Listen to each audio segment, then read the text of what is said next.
Clark.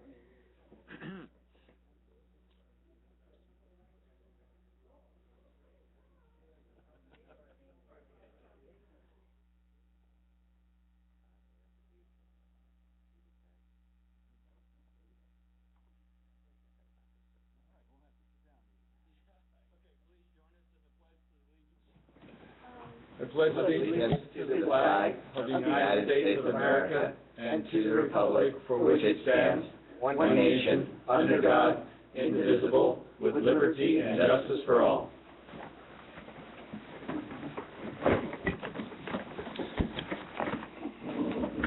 Roll call, please. Note for the record that all council members are present.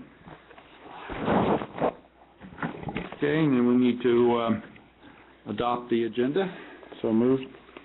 And I'd like to just give a short report from the closed session as the first item. That's okay with you? Mm-hmm. Is there a second? I'll second. Okay. All in favor, please say aye. Aye. Aye. All right. So we have our agenda, and I just wanted to continue our practice of reporting from closed session. We had 3 items. We were discussing the applications for city attorney, and that process is underway due to Hal Toppel's retirement. Then we discussed a property transfer, which will be later on the agenda, and so you'll find out about that. And then thirdly, we were discussing labor negotiations and gave instructions to our negotiators.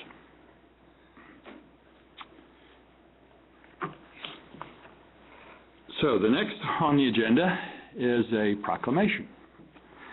And this is a proclamation that we do every year because it's Red Cross Month.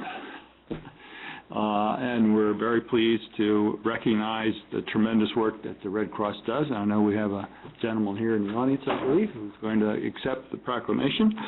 But first, rather than go through all the whereases, because everybody knows about the Red Cross, there were a couple of things in here which were pretty informative about the things that the Red Cross has been doing, and I thought everyone should know about that.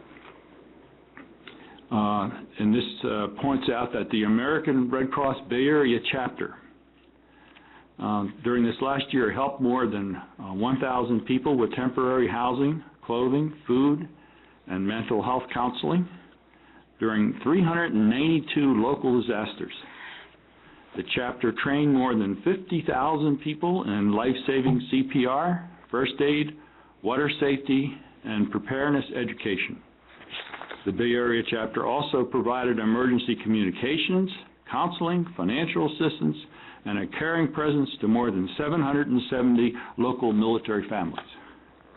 The chapter supported 28 Bay Area hospitals, providing them with nearly 158,717 units of red cells, platelets, and plasma to patients in need. And so our community, in the proclamation it says, depends on the American Red Cross, and because it is not a government agency, the Red Cross depends on support from the public to continue its humanitarian work. This is especially important in these challenging economic times. So the city proclaims March 2013 as American Red Cross Month, and we encourage all Americans to support this organization and its noble humanitarian mission. And I'm pleased to give this proclamation to Mr. Orman, who's representing the American Red Cross, and if he wants to come up and say a few words, he's welcome to do so.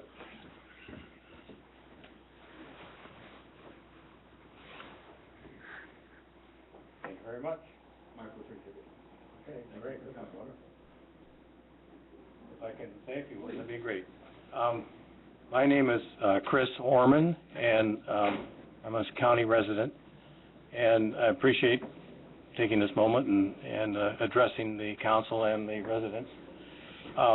You did cover a good summary of what we do nationally and locally, and I would say there's 2 things coming up. One, I've got the dates here. On May the 30th, that's a Thursday in the morning, we have what we call our Heroes Breakfast, where we recognize people in the county who have performed heroic activities, generally in the year before but sometimes we reach back further. So if you are aware of anyone who is deserving of an award, saving people or animals or doing special good deeds, we like to recognize those people at our breakfast. We precede the CNN Heroes thing by years, so we've invented the thing first, I think. The other thing on June the 1st is we have what we call Save a Life Saturday.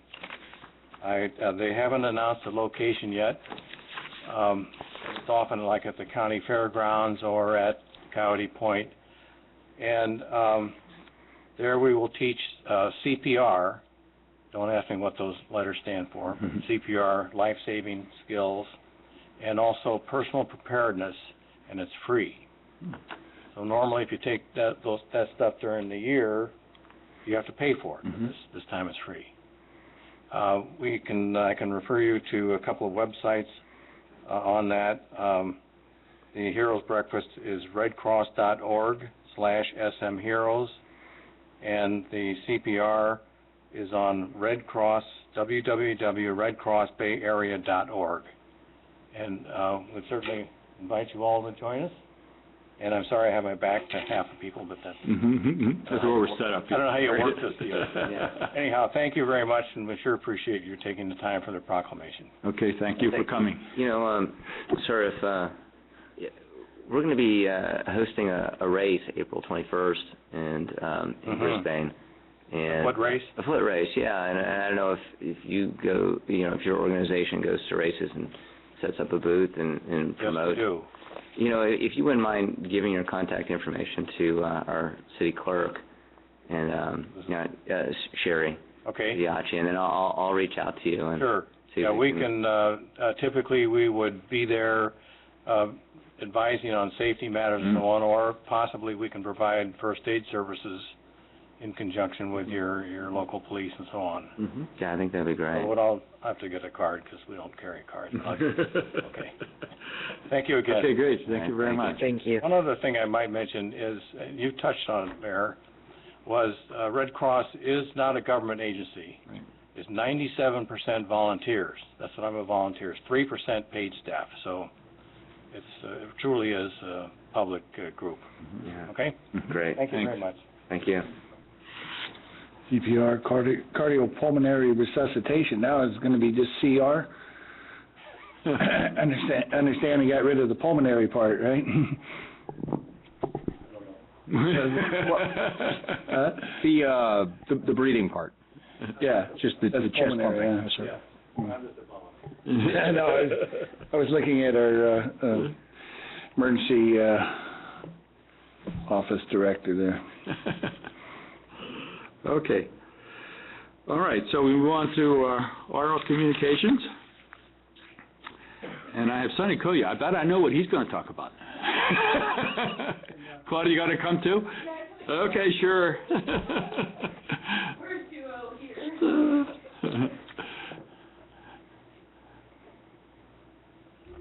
Mr. Mayor, council members, and members of the public.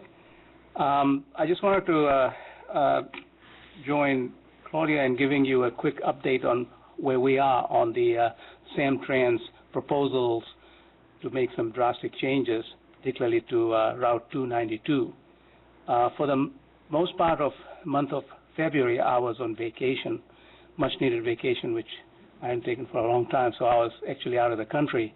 And Claudia very gracefully attended 2 out of the 3 meetings they had in February.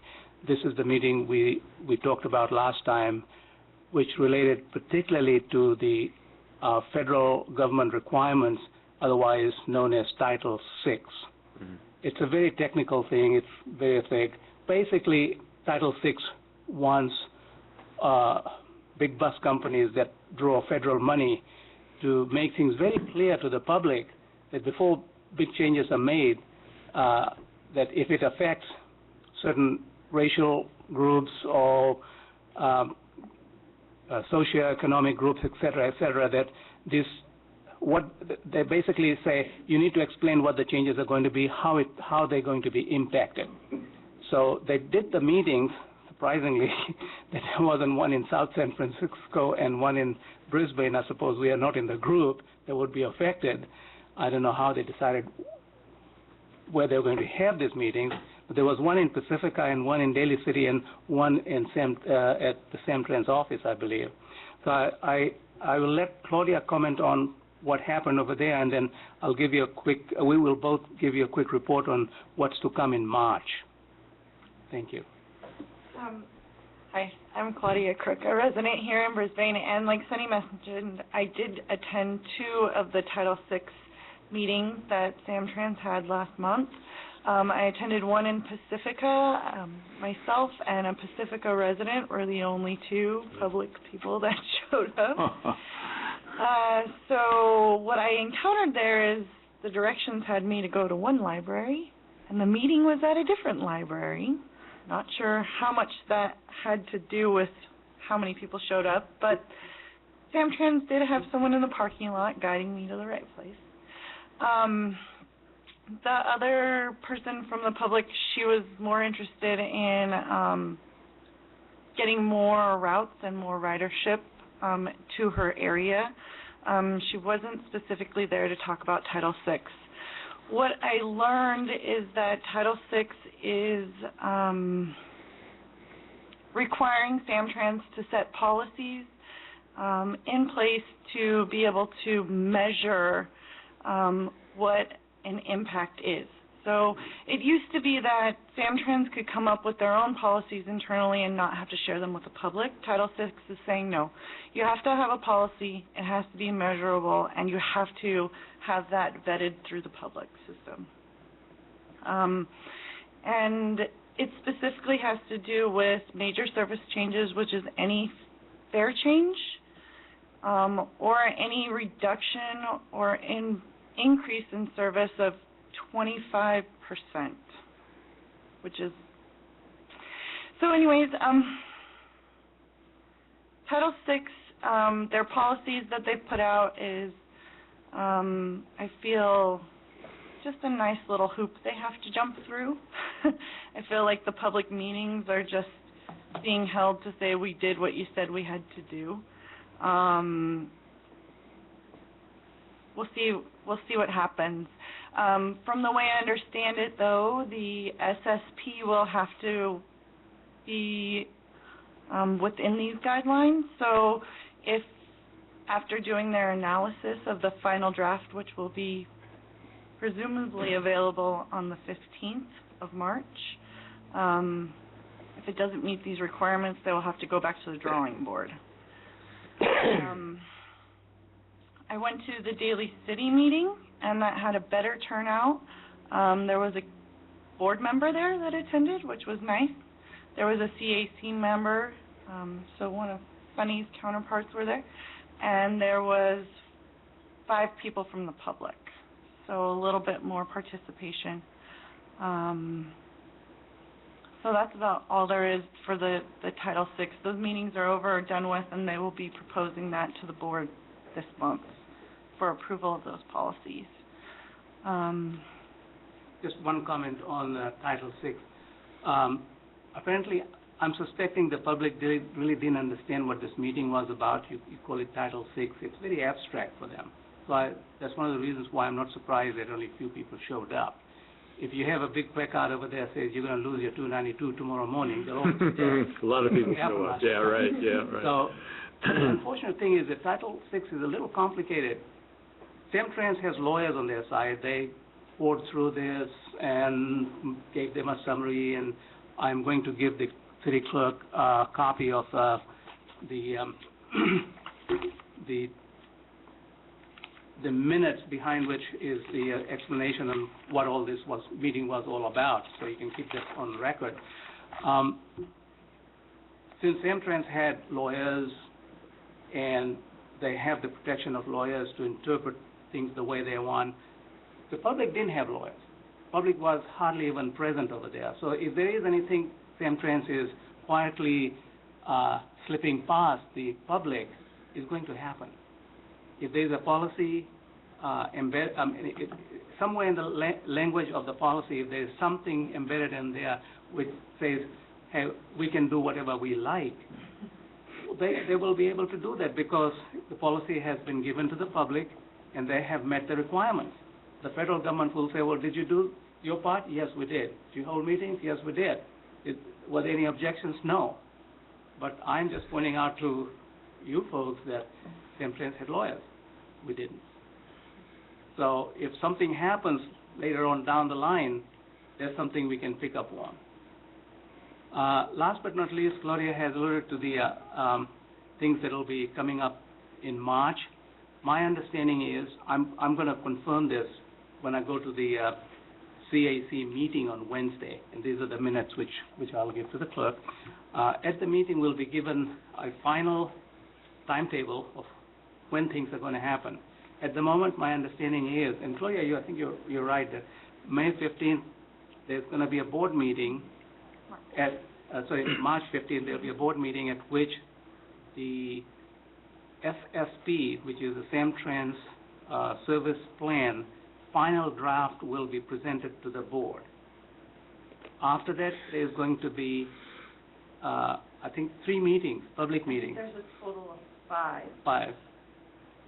One in El Granada, 2 at the Sam Trans office, 1 here, yay. Yeah, finally. None in South San Francisco. None in South San Francisco. I had an email. Daly City. None in Daly City. I had an email from the mayor of South San Francisco. He said, "When is our meeting?" I have to respond to him. So, what I encourage the council to do is, please continue to support us. And once the dates are confirmed and given to the clerk, kindly give it publicity and urge those people who ride Sam Trans 292 and other lines that would be affected to please come to this meeting, and particularly to the one which is going to be held here. I presuming the venue is going to be this room. Yeah. Don't we have a date? We have a date and time on that, don't we? Yeah. Yeah, March 20th at 6 o'clock. Yeah. Yeah, well, it's a Wednesday, right? Yes. I'm urging and encouraging everybody who's going to be affected by this to please come to this meeting.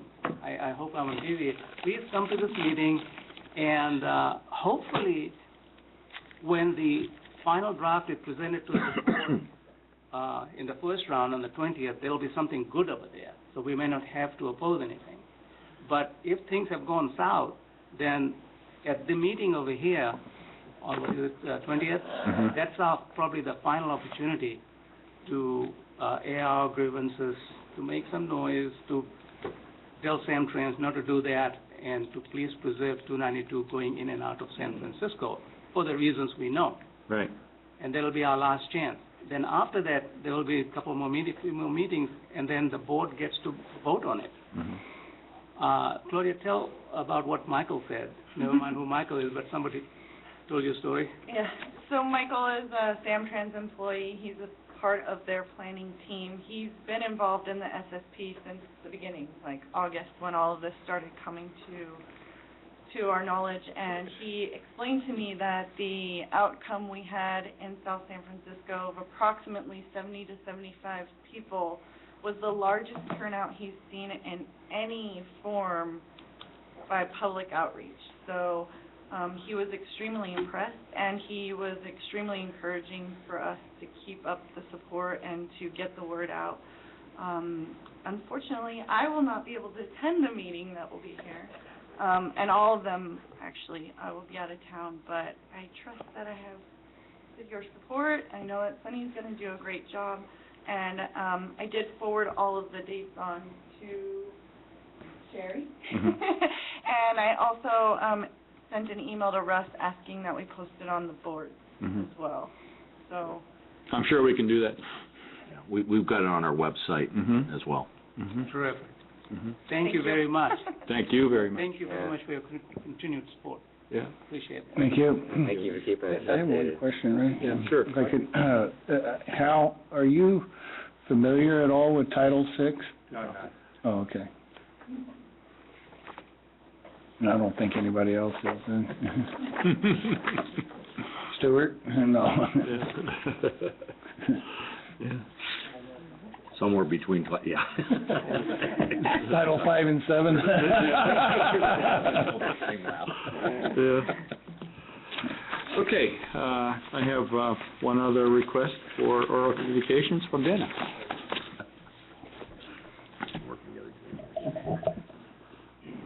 Thank you, Mr. Mayor and council members. I guess if I had known about the meeting, I would have been there, because I think it's absolutely important that we at least have a regular service that takes us up to Arleta or some part of San Francisco. It's not important for us to go all the way from Brisbane to Hillsdale, but as long as we're connected to other services that can take us those directions. So I would say we really need something between the airport and San Francisco border.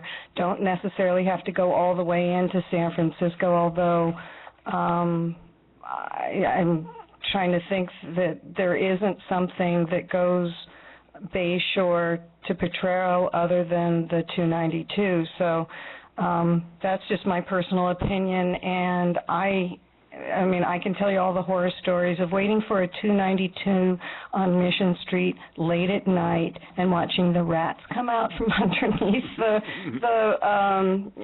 was a Trans-Bay Terminal. I know that that's currently being changed quite dramatically. But anyway, that wasn't my purpose for getting up here, but I just wanted to share with listening ears that without that service, we have no other service here in this town, and that's tragic, in my opinion, especially being the environmental town that we are. Maybe we could do our own little electric bus system. Anyway, the reason I asked to be on oral communications was to let the city know that the San Francisco Bay Estuary had been designated a wetland of international importance on World Wetlands Day, and part of that is because of all the communities that supported the Ramsar application, which I had brought to your attention, and I'm really appreciative that the City of Brisbane, our lagoon, is now part of that. While they claim that it doesn't guarantee anything, it's certainly very helpful to say now, we've got international recognition of the importance of our watersheds, of our wetlands, of our estuary, and it included people from Audubon and the San Francisco Bay Bird Observatory and U.S. Geological Service, and the letters that our city supported. And also, I just wanted to state that in May 16th, the Bay Area Open Space Council is having a symposium, too, about breaking boundaries and working together, learning how to come up with ways to get communities to share the resources of open space, and it does have a thing here that if the cost of it is prohibitive, that they will make some arrangements. I had a similar thing it was a watershed workshop that they'd rather have people in the audience learning the information than to prohibit people based on income. So I'll let these be available and hope that our Open Space Council, Open Space and Ecology Committee will have the opportunity to attend. Mm-hmm. Thank you. Yeah, thank you. We are a member, of course, of the Open Space Council, and we do support members of the committee going, especially to that annual conference, and a number of us have been there, so I hope that's the case again this year. So, thanks, Dan. Anyone else for oral communications? Well, other indicated out. Request, we'll move on to the consent calendar. Anyone like to remove anything, or are we okay with it? Move approval. Is there a second? Second. Okay, we're about to approve minutes of February 19th and also an agreement with San Francisco dealing with the role that the city has in any kind of decision-making that San Francisco does regarding the Hetch-Hetchy system. Right? All in favor, please say aye. Aye. Aye? Opposed? Okay. I think that's the first time we've gone through a full consent calendar without pulling anything. Yeah, right. Hey, we're on fire tonight. Yeah, right. Don't get too cocky, yeah. Yeah, not to get into that, Clark. Okay, now, I had the opportunity to mention the Open Space and Ecology Committee, and if we just happen to have, in conjunction with that mention, the chair of the Open Space and Ecology Committee, Dr. Glenn Fieldman, who is here to give us a presentation having to do with the recommendation from the Open Space and Ecology Committee. And I think we're all ready to go with her presentation. So, Dr. Fieldman, please.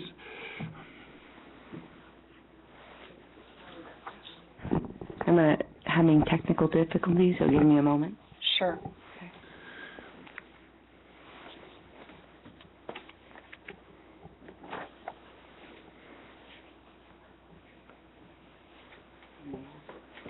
I may have to restart.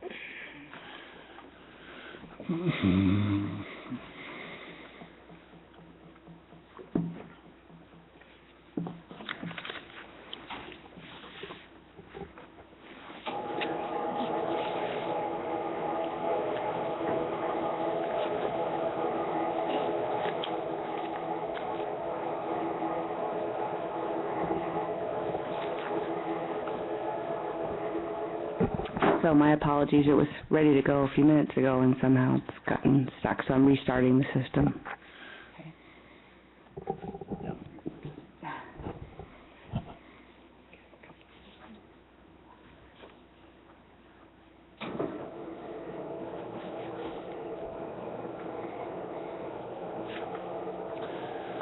Sing that song, I love technology. When it works. Exactly.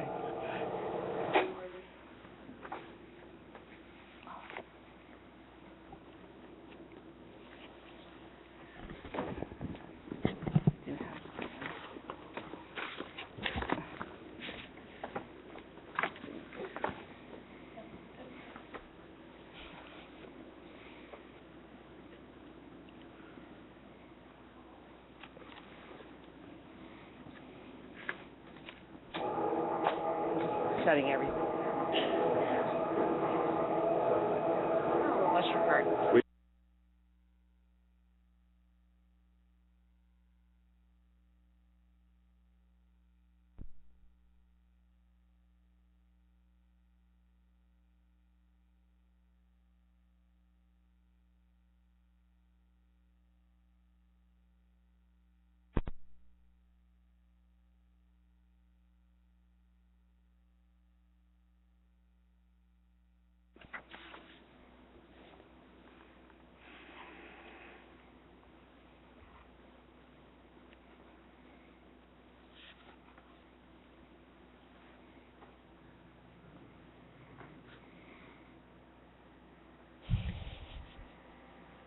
Here comes the projector. That's the projector overhead. Yeah. Oh.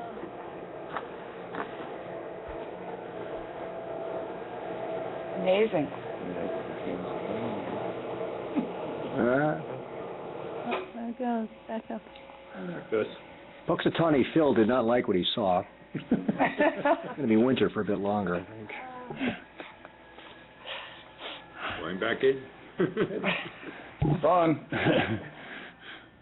Don't overheat.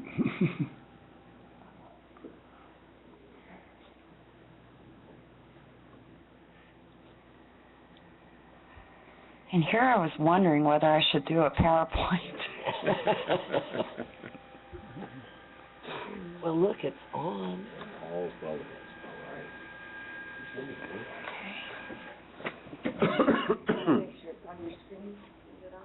No.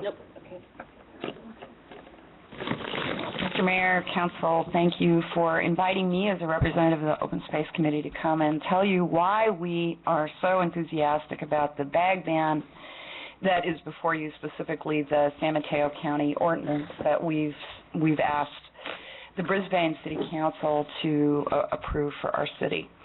Let me say before we start that Open Space Committee is cognizant of the fact that businesses in Brisbane to which this ordinance would apply are small. And so we have talked in connection with the bag ban ordinance and our present discussion about polystyrene. We are concerned that we not put an excessive burden on small businesses. You won't find on the Open Space Committee a lot of enthusiasts for improving the competitive position of large corporations. We're very much wanting the Brisbane businesses to thrive and to prosper. We did not think that this proposed bag ordinance was too onerous. It applies pretty clearly to carry-out bags that are issued at the cash register and not to smaller bags in which people might aggregate nuts, bolts, screws, grapes, and things like that. We did, however, think that if businesses in Brisbane needed somewhat more time to comply, in other words, in order to go through inventory of plastic bags, that might be fine, but we strongly support this ordinance. And so mostly what I'm going to do tonight, and I hope briefly, is to explain why we think this is an important thing for the City Council to do. So thank you for your attention. Open Space Committee over the last year or so has spent a fair amount of time talking about plastic as a pollutant. Last spring, about a year ago, several of my students from my senior seminar class at San Francisco State University came and gave us a presentation about plastic pollution in water, and really this is where plastic is a problem. The problem of plastic as a pollutant is not that it is overwhelming landfills. It's pretty compressible stuff and does not comprise a lot of the volume of trash in landfills. The problem with plastic is that plastic ends up in the water. It ends up in creeks and rivers and in the bay, which I'll talk about a little bit later, and makes its way into the oceans. And in fact, some years ago, a location which is now called the Great Pacific Garbage Patch was identified by a man named Moore, who actually sailed through it for a week at sea. Essentially what happens is that plastic that comes from the West Coast, a bag that blows off a garbage truck or is discarded out of a car, blows maybe over San Bruno Mountain. I saw several plastic bags today blowing their way over San Bruno Mountain and into the bay. It ends up in the Pacific Ocean where currents trap it. There's sort of a round set of currents called a gyre, and inside that gyre is this enormous garbage patch that is, I saw various estimates on the size of it. One estimate was that the patch is as big as the territory of the United States and India put together. Others say it's twice the size of Texas. Probably there are different ways of delineating boundaries for the patch, but in any case, it is absolutely enormous, this huge floating. And in most places, it's not really an island of plastic. It's a place in the ocean where there's a very high concentration of plastic trash that is trapped there by these currents where, and it sort of just spins around lazily.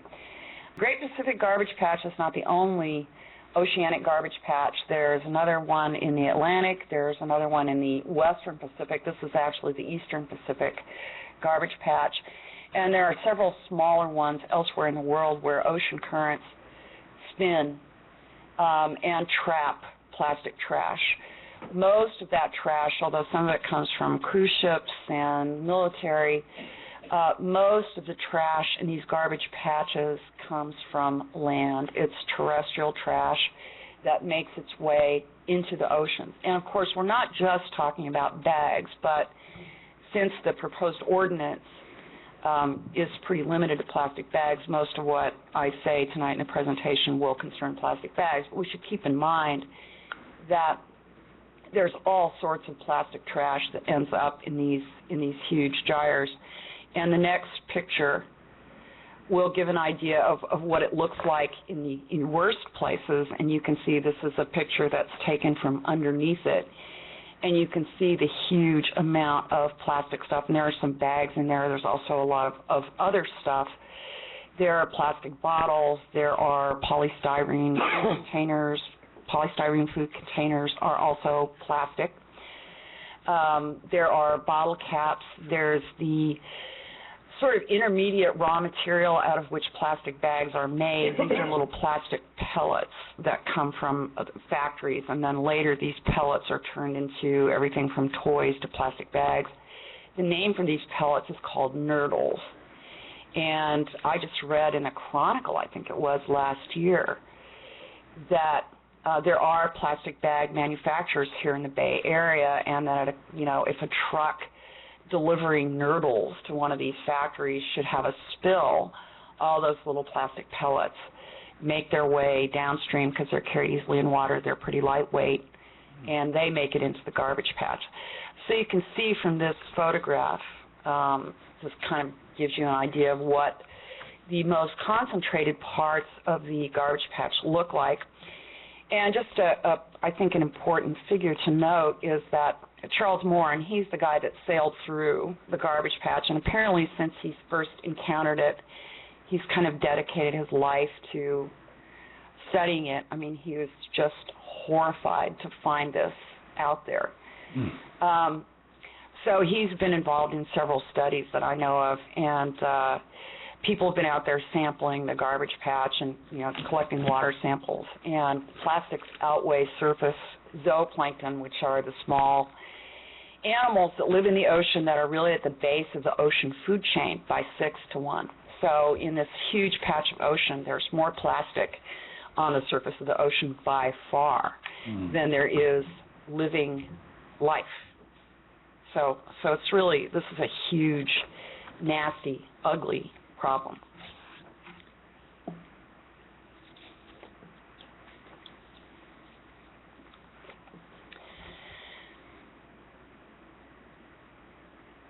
So next slide, I chose because it shows a plastic bag in very close proximity to a sea turtle. And my next slides will explain why that's important. Got my slides a little bit out of order here, sorry about that. The useful life of a plastic bag is estimated to be about 12 minutes.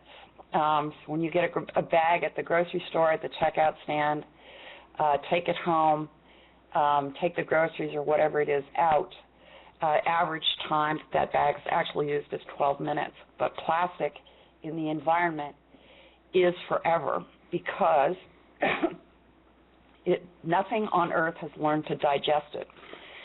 So when a sea turtle eats a plastic bag, and I will explain in a few minutes, they do eat them, they can't digest the plastic. When a whale eats a plastic bag, it can't digest the plastic. The plastic that floats around in the ocean and in creeks and rivers and so on, but ends up, as I said, mostly in the ocean, will over time break into small pieces. It does what's called photodegrade, meaning that when it's exposed to sunlight, ultraviolet radiation, it will turn the plastic brittle. And if you've ever left a plastic jug or something outside for any length of time or come upon a piece of plastic trash that's been around for a while, you'll see that it starts getting brittle and it will crack. And it will go into small pieces, but the pieces themselves never break down into the constituent materials. It stays plastic even when it's broken into very tiny pieces. And because it's plastic, it's indigestible. So large animals like turtles can't digest the bags that they eat. Small animals also can't digest the smaller particles of plastic that they eat. In the wonderful book, The World Without Us, which was written by Ellen Wiseman and was published in 2007. The whole book is really a kind of extended thought exercise. If we were all transported off this planet tomorrow, what would we leave behind, and how long would it take the planet to recover from some of the things that we have done? And the longest-lived human impacts are nuclear waste and plastic. So until some molecule or some microorganism learns to eat plastic and digest it and break it down into its original building blocks, plastic is going to be around. So even if it's in little pieces that you can't see, it's still plastic. Effects on wildlife. This slide shows a mother sea otter and her baby. The baby has had a misfortune, that is, it's encountered a plastic bag, which is now over the head of the little otter, and the mother is trying to help it get loose. Entanglement in large pieces of plastic is not uncommon. When I was researching this presentation on the internet, I saw this picture, but I also saw pictures of birds, one bird, wading bird of some sort, totally swathed in plastic, and it was pretty clear that unless that bird got help from someplace, it was going to die. Some of the plastic in the oceans is, of course, things like plastic fishing nets that are made of that real tough plastic rope, six-pack rings. There was one horrible picture of a sea turtle that apparently had swum through a six-pack ring when it was small and had grown inside the ring, and its whole middle was just squeezed tight like a corset because the six-pack rings are really strong. So I could go on and on about plastic, but again, concentrating on plastic bags, we can see from this picture that a bad encounter with the plastic bag can cost an animal its life, even if it doesn't eat it. Plastic can kill in other ways. Mm-hmm. One of the main hazards presented by marine plastic waste to animals, however, is that they do eat it. And sea turtles apparently are especially prone to eat plastic bags. That's partly because sea turtles, and I believe every species of sea turtle, whether we're talking about a green turtle, a Camp Ridley turtle, a leatherback turtle, all of these sea turtle species, which have been around for about 250 million years, they're one of the forms of life that has been on Earth the longest. Every single one of them is an endangered species. And unfortunately, because they eat jellyfish and can't see very well, they are apparently often deceived that a plastic bag suspended in the water looks like a jellyfish, and so they will eat them. And when they eat them, the bags tangle up in their digestive systems, and if the animal can't pass the bags, it will die because, of course, then it won't be able to pass other wastes out of its body. And here's a photograph of a sea turtle dangling the evidence out of its mouth in the process of consuming a plastic bag. And as the caption on the bottom of this slide shows, a study of 38 sea turtles found that 61% of them had ingested some form of plastic. So apparently they eat it on a fairly regular basis, mistaking it for jellyfish. And then, whales, there are a lot of species of whales and they eat different things, but apparently some of them will eat plastic. A dead gray whale found in Puget Sound was autopsied or necropsied, and in its stomach there were all sorts of bizarre things, including the things I've listed on the bottom: a pair of pants, a golf ball, surgical gloves, and more than 20 plastic bags. It's not clear from that autopsy whether ingesting those things actually were the cause of death of that whale, but I think common sense indicates that an animal whose digestive system is full of plastic that it can't digest is at risk of intestinal obstruction. or of starvation. One of the pictures, or several of the pictures actually, that my students showed in their plastic presentation was pictures of dead albatross. Albatross breed in large numbers on islands in the mid-Pacific, and apparently, and usually the culprit here is not bags, it's other kind of plastic trash, little bits of colored plastic. Apparently the adults believe that brightly colored bits of plastic in the ocean are food, and they'll bring it back and feed their chicks. And this island is really got a lot of bird skeletons, dead albatross chicks, where they pretty much rotted away, and so you can see that inside their rib cage is full of plastic. And some of them clearly die of starvation. They get full of indigestible stuff that their parents feed them thinking that it's food. So the ingestion of plastic is a pretty serious problem for a number of kinds of marine life, and that includes plastic bags. As I said, plastic photodegrades. It breaks down after it's, as it's exposed to the sun. And the small pieces of plastic become food for other animals who also, many animals apparently aren't very discriminating. They grab at little particles in the water. The photograph here shows what degraded plastic looks like, and apparently that's what a lot of the garbage patches consist of, is miles and miles of this kind of plastic soup that's got little tiny pieces of plastic in it. And as you can see from the caption, scientists have begun to explore the question whether fish in the garbage patch will eat these little bits of plastic, and quite a large percentage of them, over a third, had ingested plastic. And even scarier, at least to me, was the experiment done by Richard Thompson, marine biologist, who experimented, and the book The World Without Us describes the experiments he ran in a laboratory where he got some tiny zooplankton, one-celled or multiple-celled small animals, and basically did a standard lab test where one group of them got normal food, water with little tiny particles in it, organic particles, and then the other was given a mixture of organic particles and plastic particles, and apparently they didn't discriminate at all. They snarfed the plastic particles right down. It's easy for us, I think, to relate to an otter with the plastic bag over its head or a turtle that's eaten the plastic bag. Harder to relate to or emphasize a tiny little single-celled animal. But those tiny little single-celled animals are the animals at the base of the food chain, and that means everything else depends upon them. I don't know that any scientist has drawn conclusions as to what it means that these tiny animals, zooplankton, eat plastic, but it can't possibly be good, right? That all these tiny single-celled animals are snarfing down plastic, and they can't digest it either.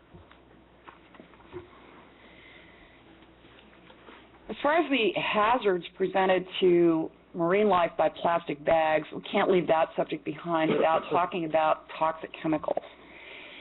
And essentially there are two sources. Sometimes plastic bags have toxic chemicals in them, especially if they are brightly colored bags.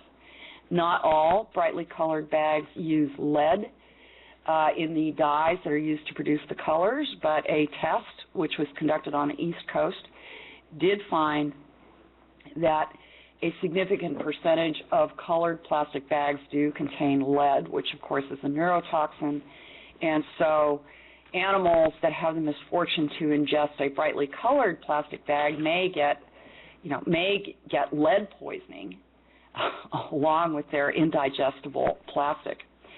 The other proclivity of plastic, which is sort of interesting, is that even if the plastic is pretty clean and inert, it doesn't have any additional chemicals in it, apparently it attracts chemicals that are in the water and concentrates them. It acts kind of like a sponge, and I saw several articles that mentioned this proclivity of marine plastic. It's sort of the particles like of toxic chemicals like PCBs gravitate to the plastic, and so animals that consume the pieces of plastic may also get very high doses of the toxic chemicals that are kind of soaked up by the plastic after it's been in the water for a while. As far as the Open Space and Ecology Committee is concerned, I think the main focus of our attention probably obviously was what are the costs to ecosystems of plastic pollution, especially plastic bag pollution. But there are other problems associated with the single-use plastic bag which at least deserve mention. One of them is that they clog recycling equipment. There isn't none of the recycling equipment that Bay Area cities use to deal with other kinds of plastic can handle these bags. Instead, what the bags do is they get in and they tangle up the machinery, and the machinery has to be stopped, and the bags have to be pulled out, apparently, by hand. So recyclers do not want to see plastic bags put in with our regular recycling, which is one of the reasons, I suppose, that people don't recycle them, because you actually have to collect your bags separately and then take them to a grocery store where they will be picked up, allegedly, and recycled by people who specialize in recycling plastic bags. But they can't go into the regular rubbish stream because all they do is snarl up the machinery. City of San Jose estimates that it spends about $3 million a year dealing with plastic bags in the environment, the ones that are caught on bushes and trees, the ones that are clogging creeks in the Bay Area. So that was their just estimate, and it was the only one like that I saw, so I included it just to indicate that plastic bag litter presents a cost if it's going to be cleaned up. And this is, it's a substantial amount of money, at least as San Jose estimates how much it costs them to cope with these things. Sierra Club estimates that each discarded bag ends up costing 17 cents to handle, which is a fair amount of money for something that lasts, 12 minutes, right? It's really an astounding amount of money. So that gives the council, I hope, some idea that, doing nothing also has costs, because these bags are in the environment. They do have to be dealt with at some point. They are dealt with somehow, not adequately, but somehow, and when they're dealt with, it costs money. Last point on this, bag recycling, even though there are provisions to do it, for instance, I save, it drives me crazy, but for the unavoidable bags, I have a special bag under my kitchen sink where I collect the other plastic bags, and then when I remember, I take that bag out when it's full and take it to a grocery store that allegedly will recycle all those bags. The thing is that, for one thing, I'm not even sure what happens to my bags when I do my thing and take them to the places that are supposed to recycle them. But even with the best will in the world, recycling bags has not been very successful because, with recycling, one of the big problems is you have to find a market for the recycled raw material. If nobody will buy it, that's a very strong disincentive to producing recycled material. And apparently, that's been a problem with recycled plastic bags, that even if it's turned into some sort of, I suppose, plastic goop that can be then manufactured into other things, the plastic goop is not a very marketable item. It's just not attractive to buyers, and so it's hard to get rid of it. And finally, last but not least, these bags are just plain ugly. I know I drove over Guadalupe Canyon Road this morning on my way to work and saw plastic bags flying from trees like pennants on San Bernardino Mountain and was disgusted. You can see these things piling up on freeway off-ramps. There are pretty horrible ones down in South City. They're just all over the place. You see creeks full of the things. They're just ugly and depressing and nasty, and that's another reason to get rid of them. So I want to talk a little bit about plastic bags in the Bay Area. What are some numbers? As I've indicated, plastic bags are not even the majority of plastic pollution. There's lots of kinds of plastic that are responsible. Nonetheless, plastic bags are a formidable contributor. We shouldn't underestimate the contribution of single-use plastic bags to plastic pollution in general. Some stats, in the Bay Area, we use an estimated 3.8 billion bags per year, and I did check that. It's billion with a B. The United States estimated 102 billion. One of the statistics about bags that I found most disturbing is that Save the Bay, actually I should have put the citation in this item and I didn't do it, but the estimate comes from Save the Bay that 1 million plastic bags end up in San Francisco Bay every year. And most of those will make their way out into the garbage patch at some point. So that's a lot of bags. Plastic carryout bags are about 8% of the trash, the overall accumulation of trash flowing into San Francisco Bay, and that comes from the Bay Area stormwater management agencies. So not a majority of the trash, not even close, but still 8% is a pretty significant contribution to the overall trash flow. Second most collected item during cleanup days, I was very impressed by the number, 15,000 plastic bags collected in one cleanup day, and this is from several locations around the Bay, but that's still an awful lot of bags in one day. And San Mateo County waterways have made Save the Bay's list of the dirtiest waterways, and this is partly a consequence of plastic pollution.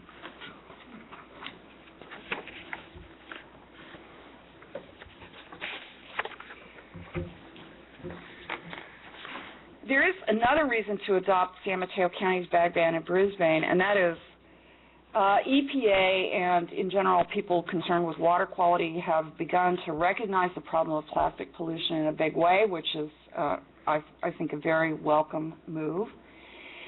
And so the Regional Water Quality Control Board has issued Bay Area cities basically a mandate. They want Bay Area cities, and that includes Brisbane, to reduce trash discharge into the Bay by 40% by 2014, which is next year, and 100% by 2022. And, you know, if plastic bags are 8% of the trash by volume in Bay Area waterways, then a bag ban that would eliminate a lot of that gets us some distance toward meeting that target.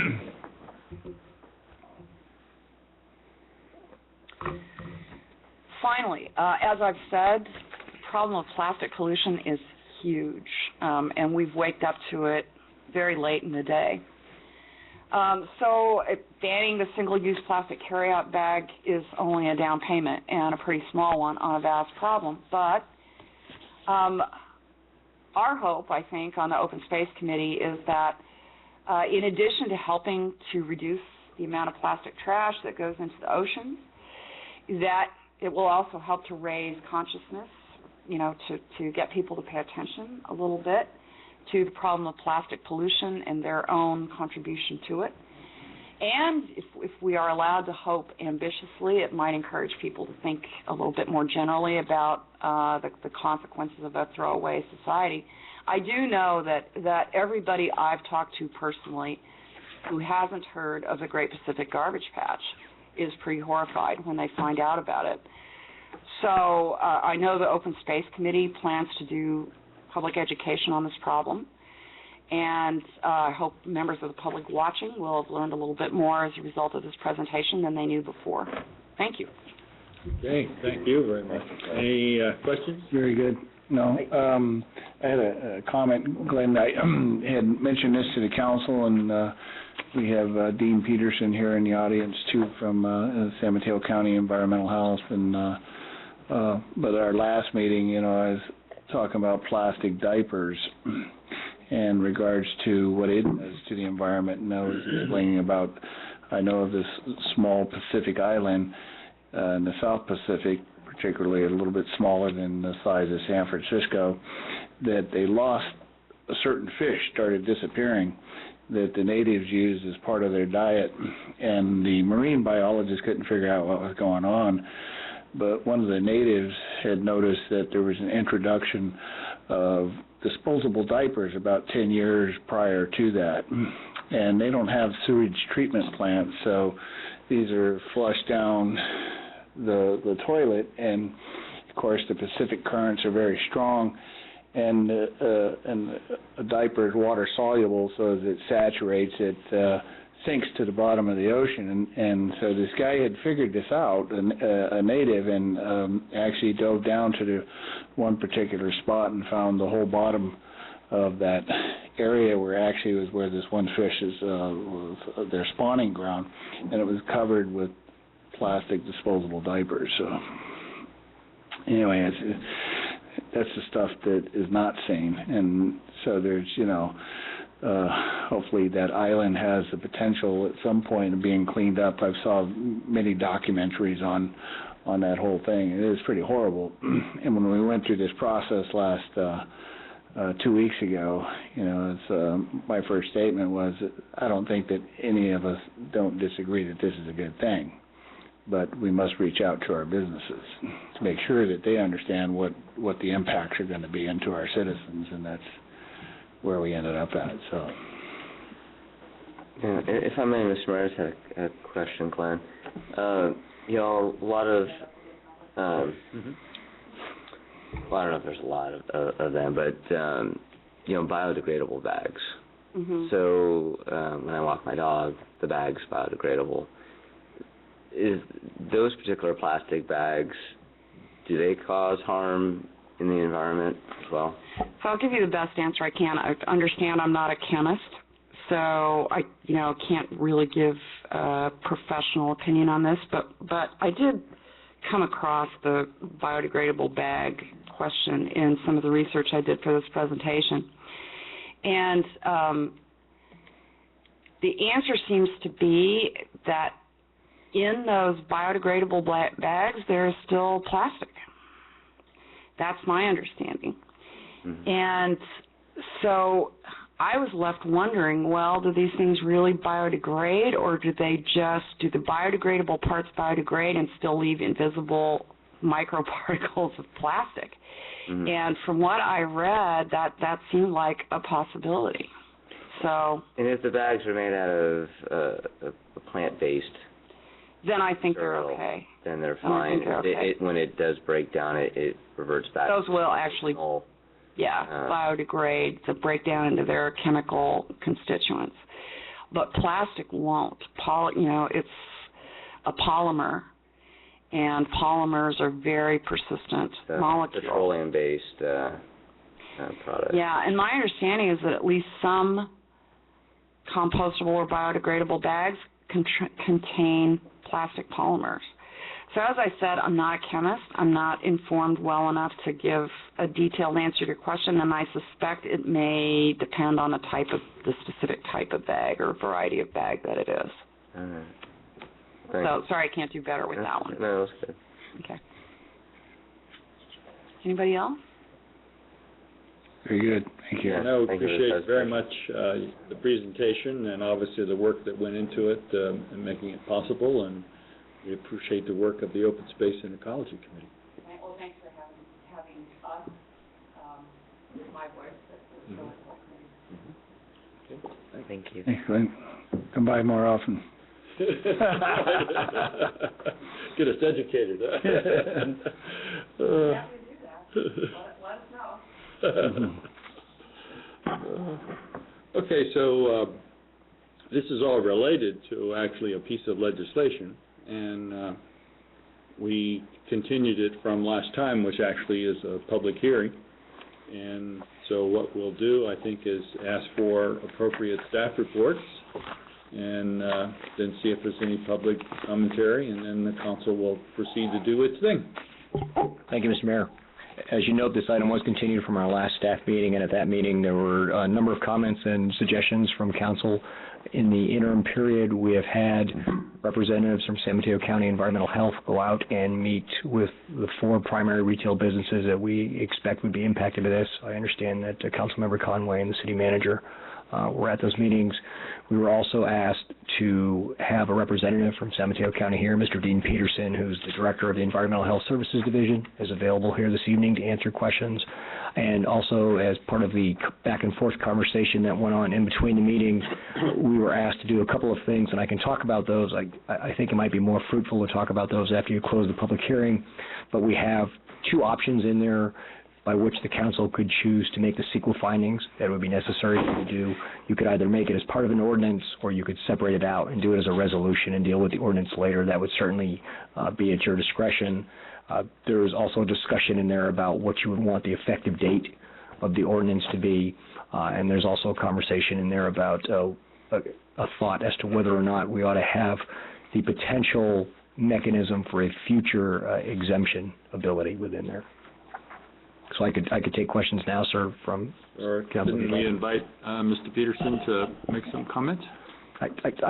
You could, sir. You could open the public hearing either way. Well, I thought we'll have his comments first, and then we'll have the public hearing. Okay? Yeah, absolutely. Because we appreciate your comment. I appreciate you having me. So, good evening, Dean Peterson. I'm your Environmental Health Director, working for San Mateo County. First of all, I'd like to say on behalf of the Board of Supervisors, I'd like to thank you for considering this matter and introducing it tonight, or at least having the discussion and possible introduction for it.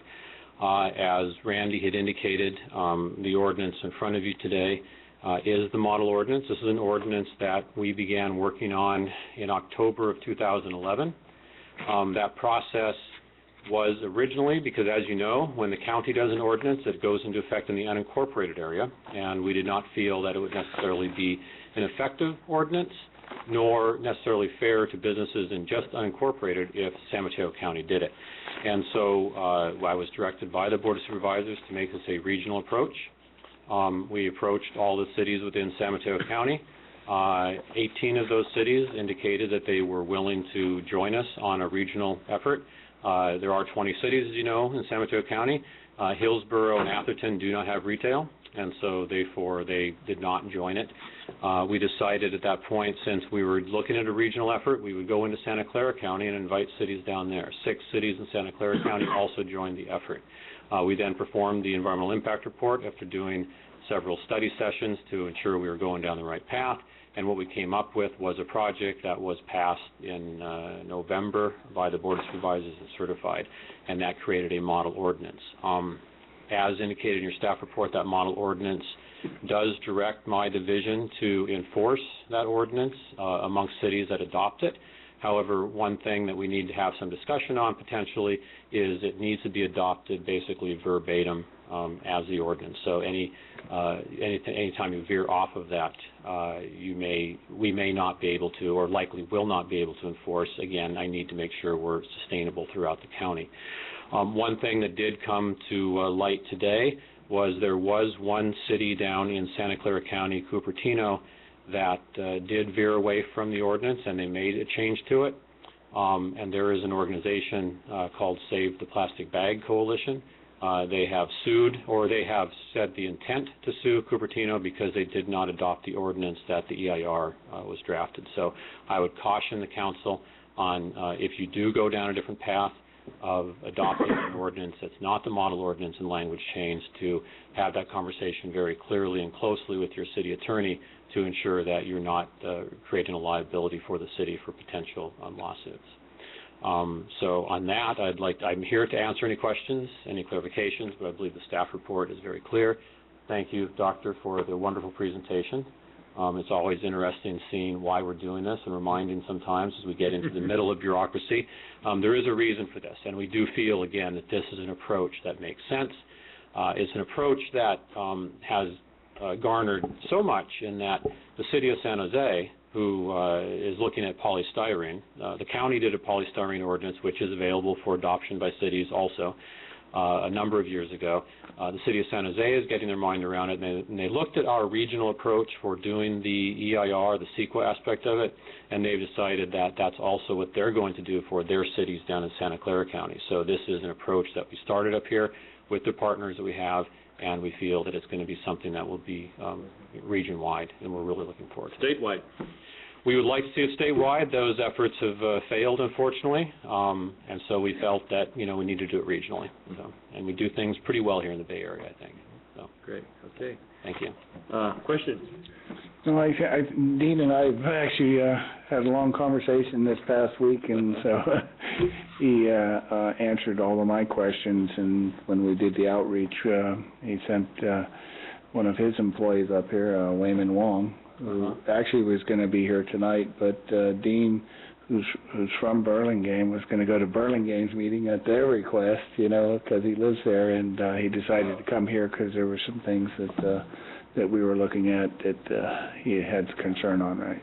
And in conversations with Councilman Conway, we realize the biggest effort here is going to be outreach, not only to businesses but to the public, and that's where we look towards the cities to help us get directed in the right direction for where to outreach.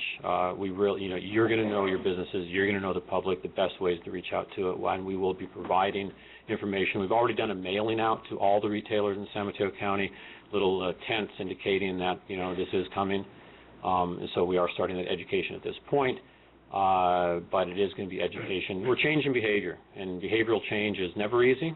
Especially something that we've been doing for many, many years.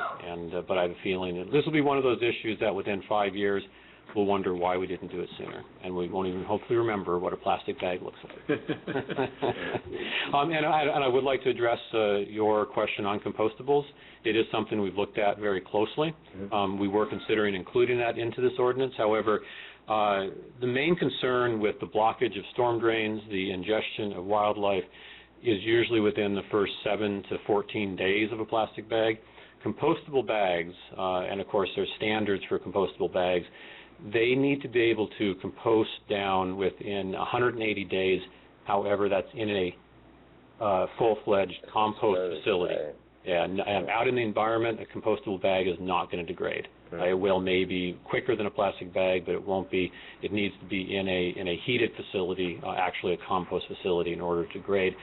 Typically for 180 days, most compost facilities in the Bay Area where our garbage goes to has a hold time of anywhere from 45 to 60 days. So we really decided not to go down the compostable route at this point until those bags get better. But we will be addressing those in the future. I do have a question for you, if I may, to the Mayor. So you talked about not altering the ordinance. In our staff report, we have exemptions. Right. So could you explain these exemptions? Do they work, or are we going down a path that... I would advise you not to go down the path of an exemption. The city of Millbrae, which did an ordinance long before any of us did one, they included an exemption into it. They did not do an environmental impact report onto it. While they haven't had any requests for exemptions, they have it in there. My concern is if you add an exemption into it, that was not studied in the EIR. If an exemption is given, regardless of the size of the business, that logically would indicate that there's going to be an increased use or continued use of single-use bags. This is more about plastic and paper, but the single-use bags, and therefore, not being your city attorney, but I feel that that would be a significant enough change that would possibly open up to litigation. But again, that's going to chime in on now as far as the county is concerned, Hal sure. weigh in what he feels like. They can opine on that. As far as the county is concerned, it is something that by having that in there and looking at my ordinance and talking with my county council, indicated that we would not be doing the enforcement or could not do the enforcement for the city of Brisbane if that type of situation was out there. So I have to throw that out there. Okay, no, I appreciate that, Dave. Great. Okay. There were, we'll get to Hal on when it comes to, there are a couple other things that I think this is more a matter of public clarification. I think most of us are clear as to what the requirements are, but there was a lot of discussion about all different kinds of venues and are they included or not, and we start talking about farmers markets and talking about stores that sell both food and other kinds of produce or solid groceries, and so Could you sort of clarify all those things? Those questions always come up. I'm sure you've heard them 1,000 times. Absolutely, and we're putting together a frequently asked questions a guideline. We're working closely with Los Angeles County and San Jose County that have had these ordinances in place for a while, so we can learn from them. We can learn from all the little questions that come up.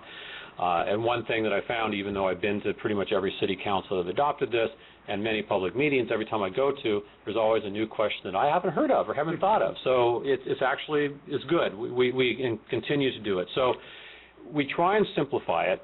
We try and make the ordinance as simple as possible while at the same time having an effective ordinance and not getting into the weeds, because you can get into and you can start listing out every possibility. But it's basically all retail that's selling merchandise that's going to be there. Now, the confusing parts come into the nuts and bolts in the hardware aisle. There is a portion in the ordinance that does discuss that a protective bag may be used to protect merchandise from things or things from merchandise, and therefore we would look at those as being a protective bag. That's across the board. It works well in San Jose. It works well everywhere else we have with it. And of course, being a public health agency, we're well fitted to make sure that we are protecting the public health. We would not be bringing this ordinance forward if we did not feel we had those protections in there. That is why at this point we have excluded restaurants, because there is that potential for concern of leakage of having that material. We also want to make sure that in the produce section and the meat section, that material is going to be protected. Now, the question that comes up oftentimes is the deli within the store.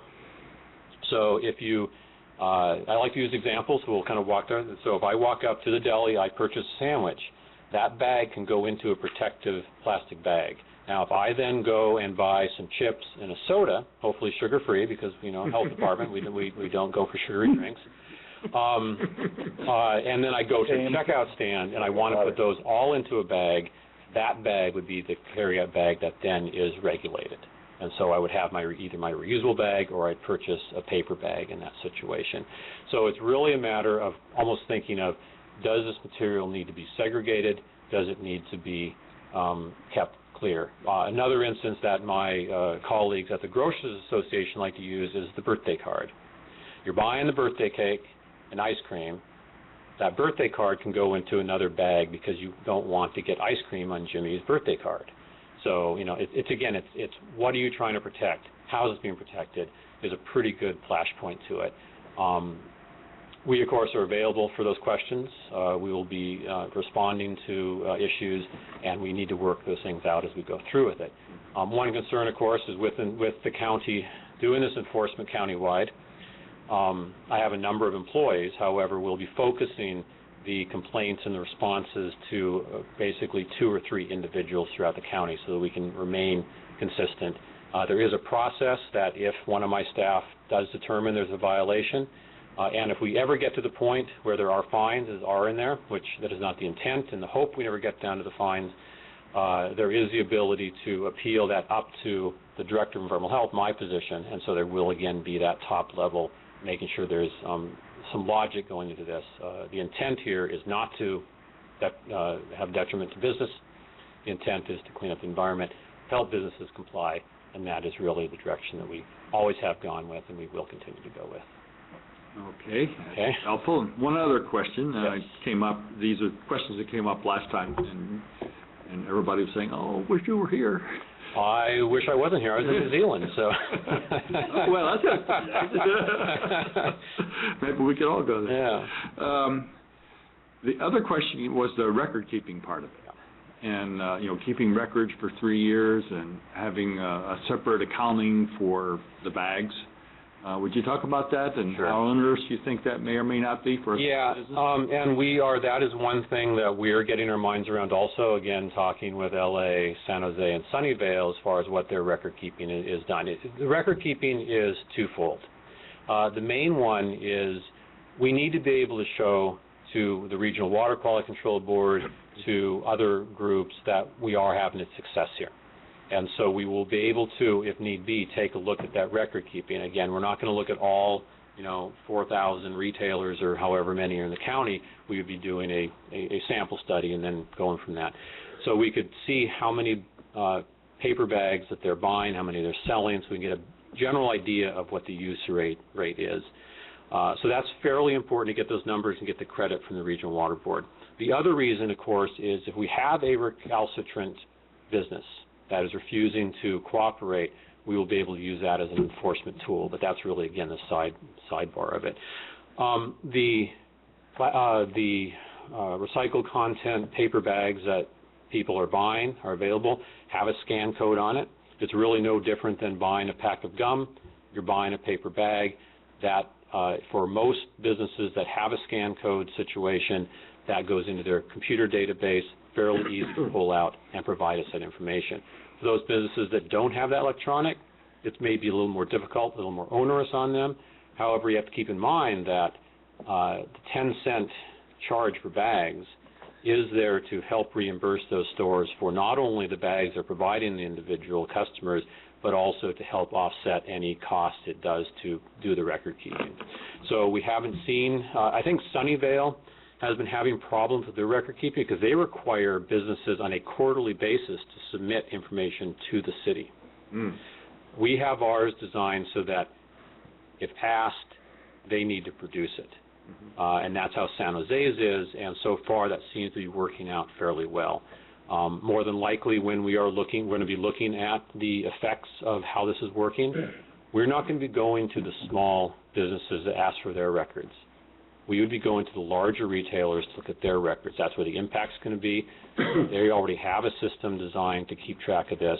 We feel we're going to be able to get better information there. So that's really where we see going on with the record keeping. Okay. Yeah. That's good. That's very helpful. Okay, thank you. And if I could, you know, in talking with Dean, that really the intent of the ordinance is to eliminate plastic bags and secondarily paper bags from their effect on the environment from greenhouse gases from the manufacture of them. But I guess that's the reason but that's a secondary one. And so it's really just reconditioning the public on how to do it. And I think most people, you know, as we talked about, Brisbane's a progressive environmentally conscious community. So having said that, usually we put an intent on our ordinances, and this one we didn't have an intent, and I guess the question, Dean, is if we put the intent on there, yeah, right. Is that changing it? No, absolutely not. Yeah. That's something that is usually separate from, you know, the actual word of law in there, so you can identify it. And as Councilman said, I mean, our real intent is to go get away from single use. Whether it's plastic or paper, single use is what's killing the Bay Area, and the fact we're in there. So, yeah, but I think that is definitely the intent of it. Yeah. I'm a chemical engineer. I love plastic. I know it very well. However, I love smart plastic. Right. And single-use plastic bags is not smart plastic. Yeah. Okay. Any other questions for Mr. Peterson? No. So, I mean, if we have them, I will be here. I think you're going to hang around, right? I'm going there. Yeah, okay. We appreciate that very much. What do you think? Maybe we should open the public hearing? Yeah, right. Okay. And see if there's any members of the public. Okay. Carolyn?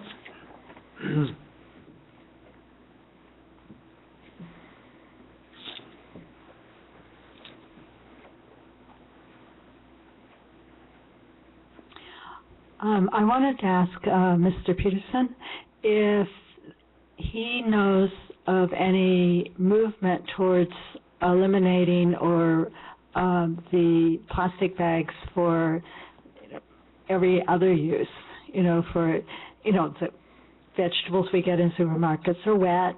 We have to shake them off and put them in the bags. It's pretty disgusting. And, is there something in the industry that is coming down the pike that can replace some of these things, if he knows of anything? Might as well sit closer. Absolutely. I think I can talk more from personal experience on that through the mayor. Is the produce store that I go to, they have a very good quality plastic bag. I went there, started going there 2 years ago because they opened up. I have yet to take a new plastic bag from them because I'm able to take those home and wash them and dry them. However, I also have, there are a lot of smaller cotton-based, hemp-based produce bags that those can go into. The problem is those are expensive. And while you really need that commitment for it, and so we looked at a number of different bags. We looked at bags that newspapers were delivered in. We looked at dry cleaning bags. We looked at garment bags. We looked at plastic bags in produce areas. At this point, there doesn't seem to be a lot of viable options for it. One thing that we're hoping is as we start changing behavior and people start thinking about their actions, they'll start thinking about their actions. And I would much prefer to have solutions that are not regulatory-based than regulatory-based solutions. Unfortunately, we've gotten to the point with plastic bags that we needed to take regulatory action. So we're hoping that people will find those solutions. But there are plenty of companies out there that sell reusable produce bags. Many of the grocery stores are providing a compostable bag for produce. We feel that that's probably the best solution, and even when we start taking a look at bringing restaurants into this, we will more than likely go down the path of compostable bags with them because it makes sense. You now will have, hopefully in most cities, you'll have a compostable container that you brought your leftovers in. You'll finish that, you'll put that into your compostable plastic bag, throw it into the green bin, assuming that you're in an area that has the green bins for it. That all goes off, and I think that makes more sense to do that way. So we are going to continue to look at those. We're working with the dry cleaning industry in order to have them encourage recycling of their plastic. The plastic that you get your dry cleaning in, I'm probably being long-winded here, but that's actually a very highly desirable film plastic for recycling. It's just a matter of getting people to recycle it. Most of those plastic bags go off to be recycled for Trex. It's that fake decking that you put out. That's mainly going to be plastic bags that are being used for there. Problem is it's very expensive to recycle that. Those grocery stores that do collect those bags, it's a loss for them, but they're doing it because it's mandated by law. But yeah, again, back to the original question, there are options. We're continuing to look at it. We're not stopping with plastic bags. We're going to continue to move, looking at all sorts of plastic and litter within the county. Okay. Very interesting. Thank you. Anyone else like to say?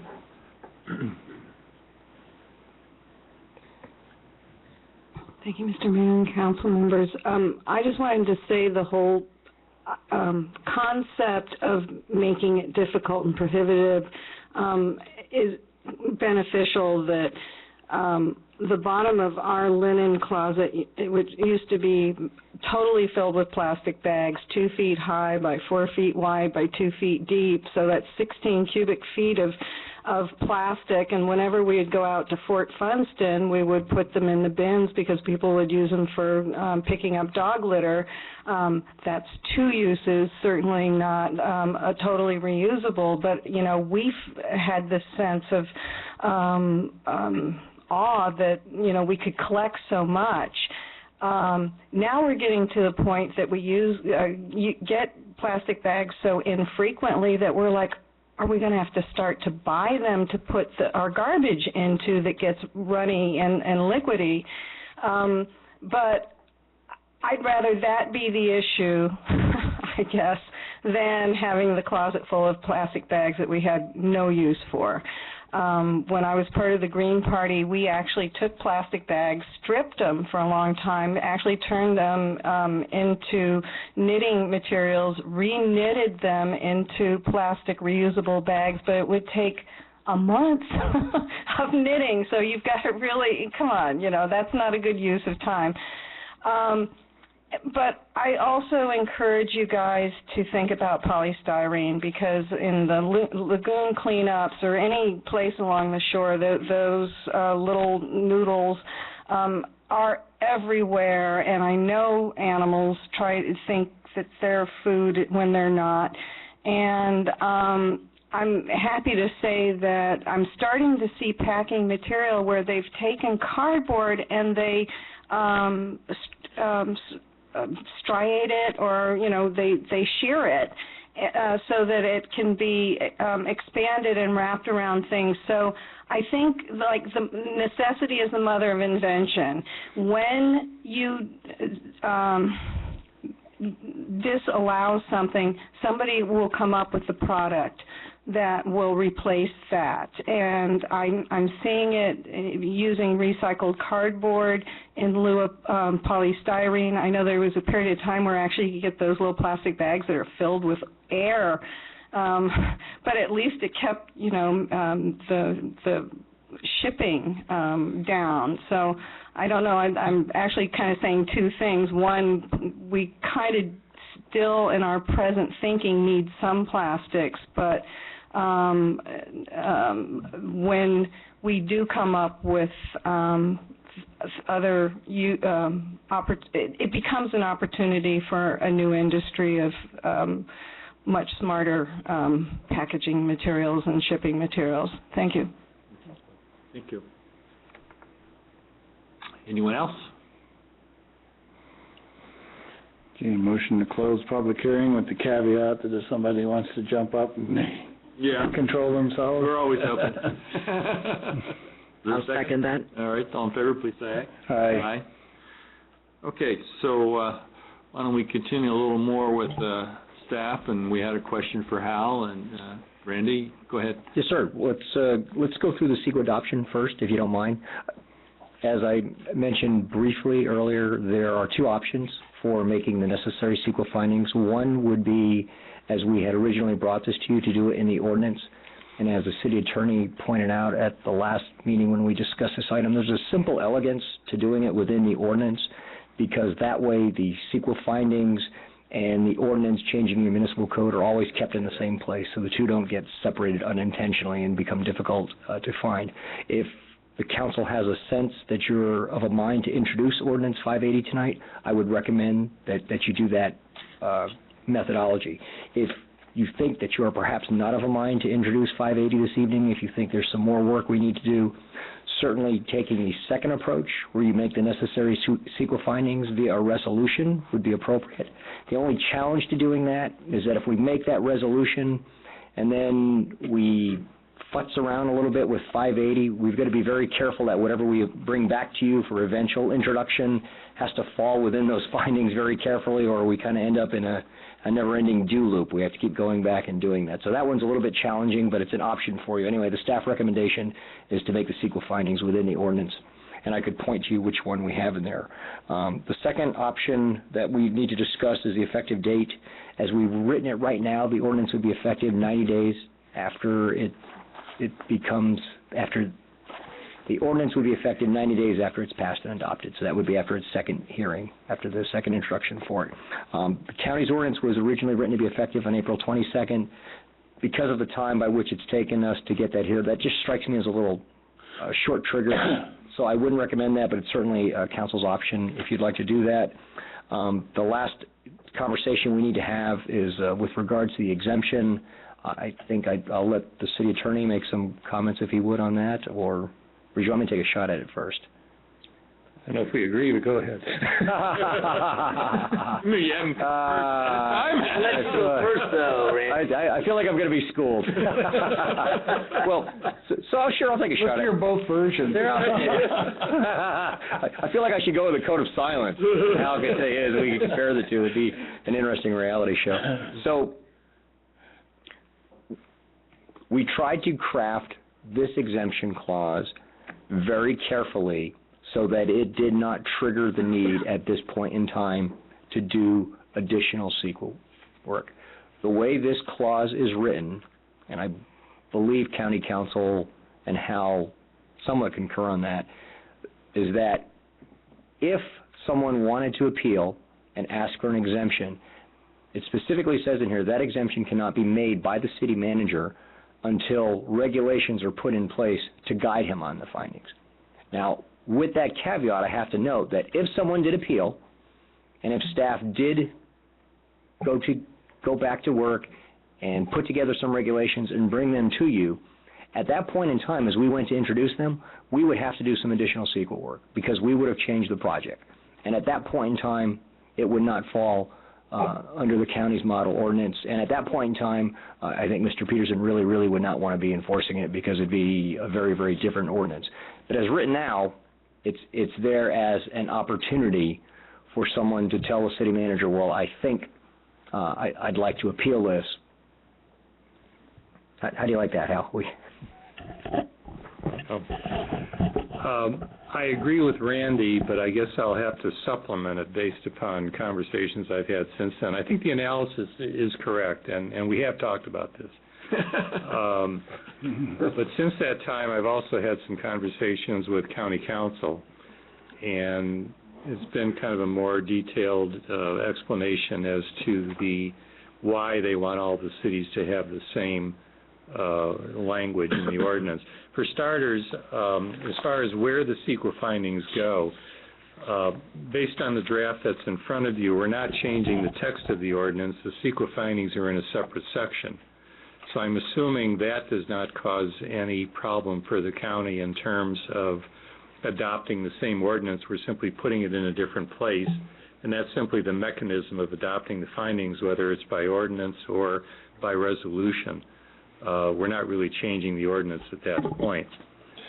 But based on my conversations with county council, one of the concerns they had, which may in fact have more force in view of actions involving Cupertino, is that if there's any exemption granted, as Randy has indicated, and I agree, that puts into question the environmental review, because if you're allowing an exemption, by definition, you're allowing an increased volume of plastic bags to flow into the environment, whereas the environmental analysis on the ordinance was based upon that flow being at a certain level, and now you've changed it.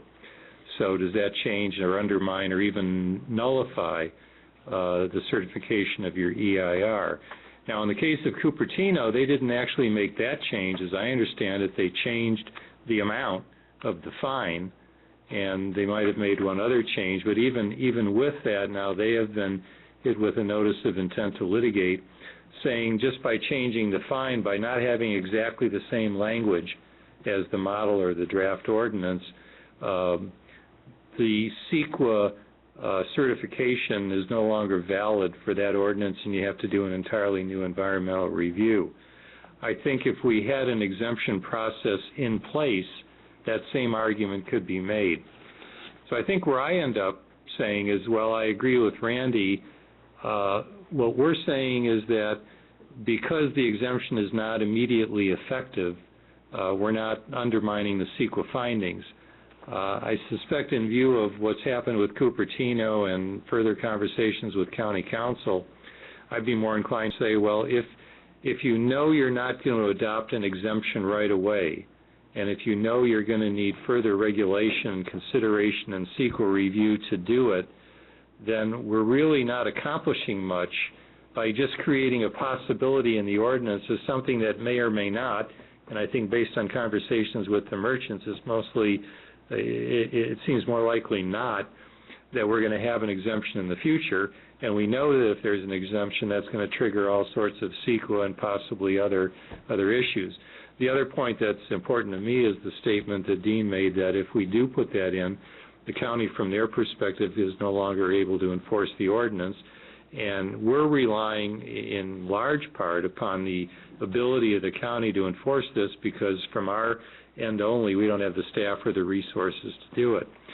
So I think my recommendation would be that, well, I could make an argument that we're not really changing the CEQA findings because we're not really adopting an exemption. I guess I would take the next step and say, well, if we're not adopting an exemption, why create all the heartache of putting that in the ordinance now? Let's deal with it later. If it turns out that the merchants are having a problem with this, and the city council, as a matter of policy, decides that, well, this isn't really working the way we hoped it would, then I think we bite the bullet and say, well, we're going to just opt out of the whole process, because we know the county won't enforce. We know the CEQA determinations made by the county are no longer valid. So either we adopt something new and we do it all on our own, and we enforce it on our own, and we adopt new CEQA analysis and determinations on our own, or we stick with what we've got. And at this point, if we know we're not going to put it in place, I think I'd rather defer that whole discussion in the future and see what happens. Yes. Okay. I agree. Yeah, and I think the spirit of that was just from a communication point of view, that this is kind of a strange duck in a way for the city, is we're adopting something, and I don't know of any other ordinance that we have on the book that we're adopting a law that's going to be enforced by the county. And so where is somebody that has a complaint, where do they go? You come to the city council and say, I got a real problem with this is why. Well, don't tell me, we just adopt the laws, go talk to the county. You know what I mean? And I think that's what the intent. But we have that in place exactly on all of our Yeah. animal control. Yeah. We simply adopted the county's animal control ordinance, enforced by the county. Right. And there are other areas as well, Right. Mosquito abatement, or other environmental health, of course, Yeah. So certainly in the area of county control, it's all in their court, and we simply make changes as they request. Yeah. Yeah. May I ask just one other question that comes up in terms of this, the method of dealing with the CEQA findings? The reason we're looking at these options is that several of us raised the question about why are we incorporating it in the ordinance when the county actually recommended a different way of doing it?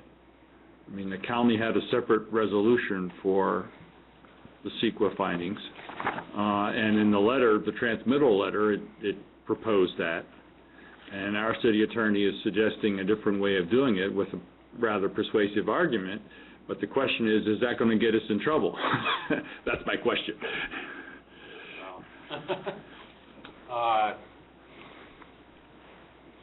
It's a very good question. It's hard to say what Save the Bag Coalition will do and how they'll.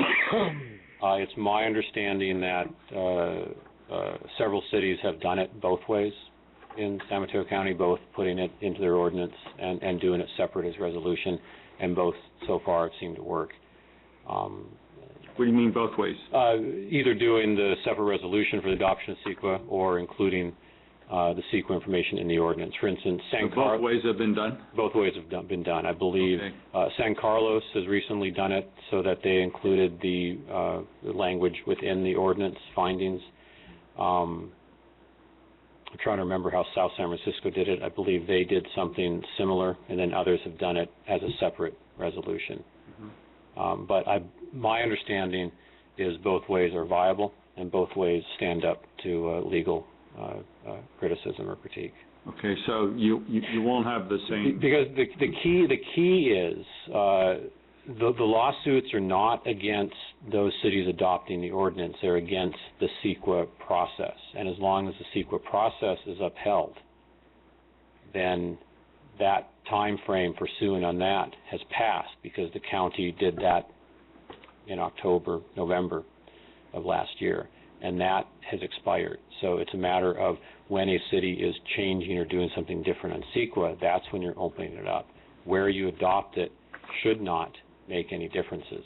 But, not being a CEQA expert on this, I would say, again, we've seen cities do it both ways, and so far that it's held up with no. And and speaking from the point of view of the enforcement authority, don't have any problem with it? I have no issue either way, how it is. My main issue is just the language itself, where, all that information in there does not impact how we would enforce or how we would provide those services to the city. So whereas you would have a problem with that exemption clause, you don't have a problem with wherever we put the CEQA findings? That is correct. Okay, thank you. Yes, I know, Mr. Mayor. Sure. So in the staff report, it talks about the disadvantage of doing the resolution approach. So disadvantages are that if the ordinance undergoes significant changes, then it may be necessary to avoid the resolution and conduct a new environmental review and pass the ordinance and then update the resolution. So, it just seems like, it sounds like we know what we want. If we go with just adopting the original ordinance, 580 as it is, that's the cleaner route. No disadvantage, it's just, that's what it is. I think it's clean, and exactly. There is no disadvantage at that point. It's clean and straightforward. and it's a process that has been enacted and done, and it's been well vetted out. We don't have to come back to it again if there's right now some changes. Right now, will there be changes in this ordinance 12, 18, 24 months from now? Possibly. We need to see how it works, get together with the cities, identify the possibility, come in and, maybe do proposed changes. And that's, where we would see changes long term on this. But again, that would be in cooperation with all the partners we have. Then you'd have to do some additional EIR work. It depends. The EIR had a number of alternatives identified in there, so as long as we stay within the realm of those alternatives, we would be covered. Okay. All right, thank you, Dean. Got it. I think the only other thing I would add to that is keeping in mind the model ordinance is being adopted as a separate chapter of the municipal code, and that's being adopted in its entirety as one section, Section 1 of the ordinance. Mm-hmm. The CEQA findings are not codified. It's a separate section in the same ordinance. Mm-hmm. But we're not really modifying the model ordinance by any word at all. Right. Simply taking the same language, again verbatim, Mm-hmm. of the CEQA findings, and instead of cut and pasting that into a resolution, it's being cut and pasted into Section 2 of the ordinance. So Mm-hmm. in that sense, we're not changing the model ordinance at all. It's just a matter of where it's placed.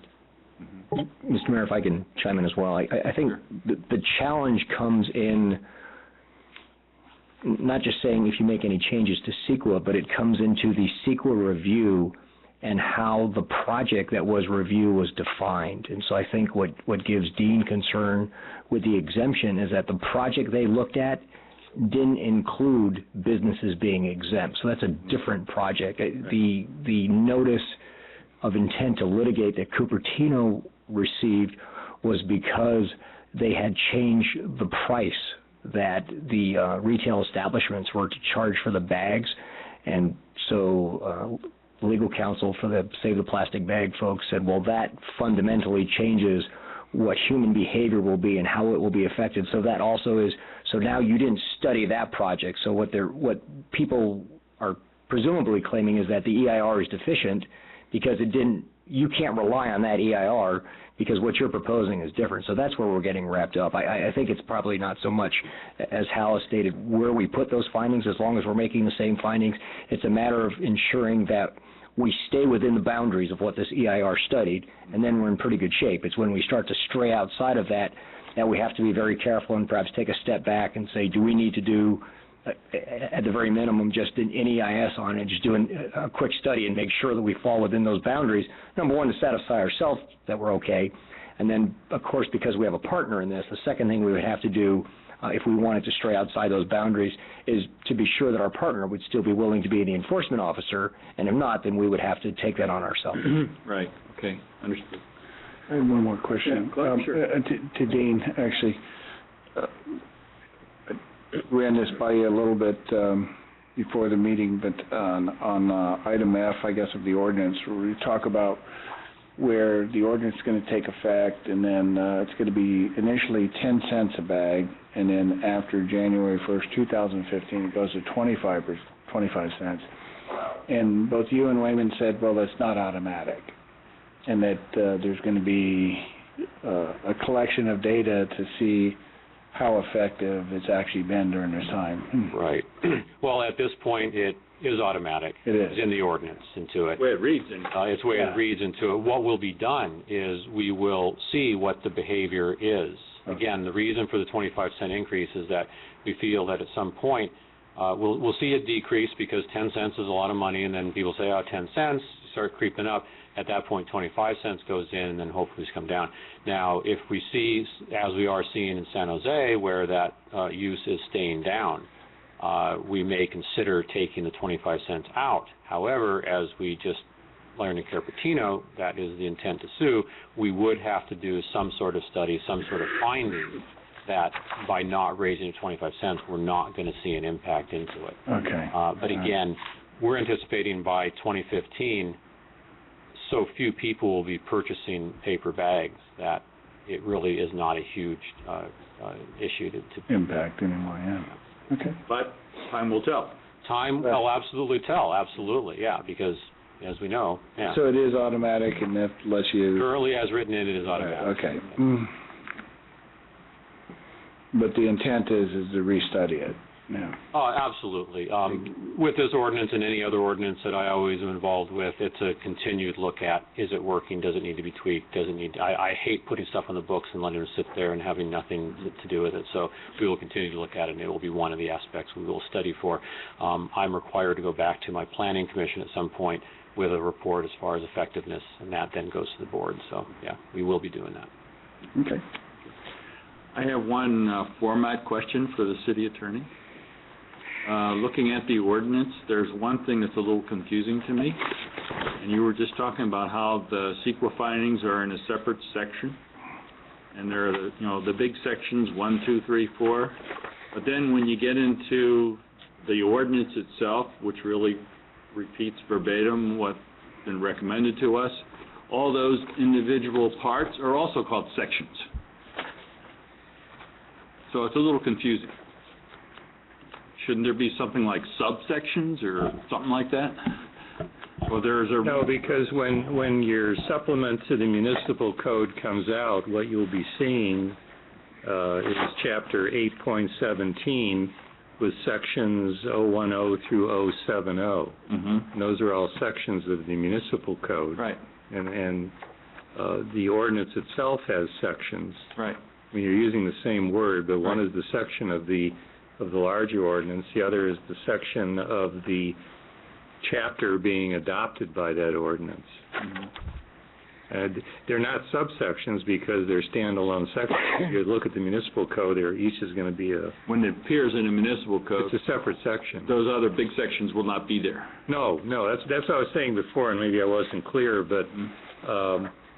Section 1 of the ordinance, which is all in caps. Right, that's all that. And the other one has section signs. That's the way we try to distinguish between the two. But if you get to the point where this is actually codified into the municipal code through a supplement or whatever, what you will see is 8.17010 through 8.17070 showing up as a chapter of the municipal code. Okay. And then you have to actually go to the city clerk and pull out the ordinance itself to see those other, to get the other ones. Now, we still felt it was good to have the CEQA findings in there.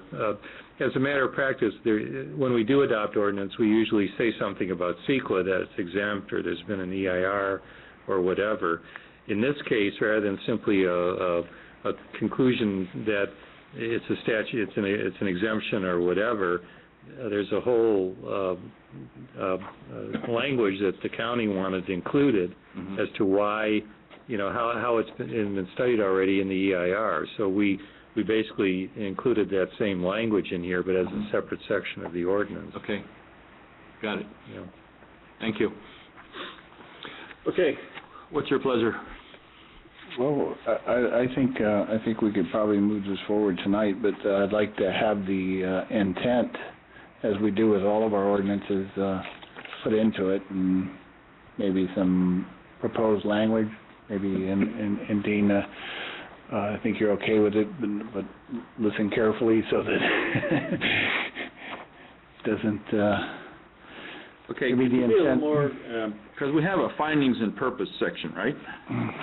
And so you think that's insufficient, or what are you referring to? Well, usually at the beginning of the ordinances that we've been passing in recent history, as we put an intent, the intent of this ordinance is to eliminate the use of plastic bags, and maybe that... Doesn't the findings and purpose do that? Paragraph E that says that the city has substantial interest in protecting its residents and the environment from negative impacts from plastic carry-out bags. So I think the purpose of that, the findings and purpose, was to cover what the intent is. Yeah. Yeah, maybe in a much more definitive way. So I think that would probably cover it. Usually we put it right at the beginning, even though generally in findings and purposes we put in the ordinance too, but we say what the overall intent is to eliminate the use of plastic bags and a reduction of single-use paper bags. That's really what the intent is. Right. And then there's a whole lot of other language that generated in that. Well, paragraphs A through D kind of describe the detrimental effects of plastic bags, and that's in the findings and purpose. Mm-hmm. So I'd say that covers it. I think we're pretty well covered. Yeah, we're covered too, Clark.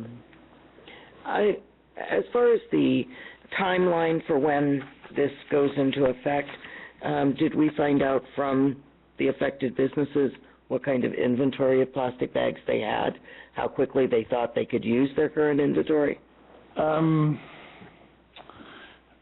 What Clay, we had, well, it really affects 3 of the 4 businesses on Main Street. You know, we didn't check with Sierra Point Lumber. We haven't gone out there and seen what the effect is on them. But it doesn't affect Carol's Meats. It does affect Midtown Market, which that probably more than any of them. Hardware store, Billy did say that he had to go through a supply of plastic bags, and how it didn't really indicate how long that would take. Just other than that, when we adopt the ordinance, that certainly his intent's not to order anymore. So, and it was actually a good tour that we took. You know, it was very educational, I think, for the merchants, and it was for myself and for Clay. You know, to go around to the businesses and talk to them exactly how this is going to affect them. But we didn't get any specific feedback because Julie still has to carry plastic bags because she's a deli. So really it comes down between Midtown Market, the grocery section, and the hardware store, and maybe Sierra Point. I just wanted to make sure that we weren't going to have any difficulties on putting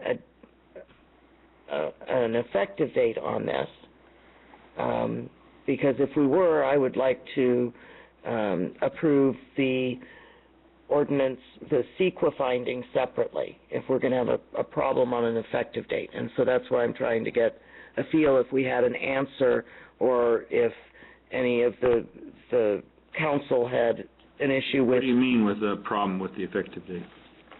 Well, if we read this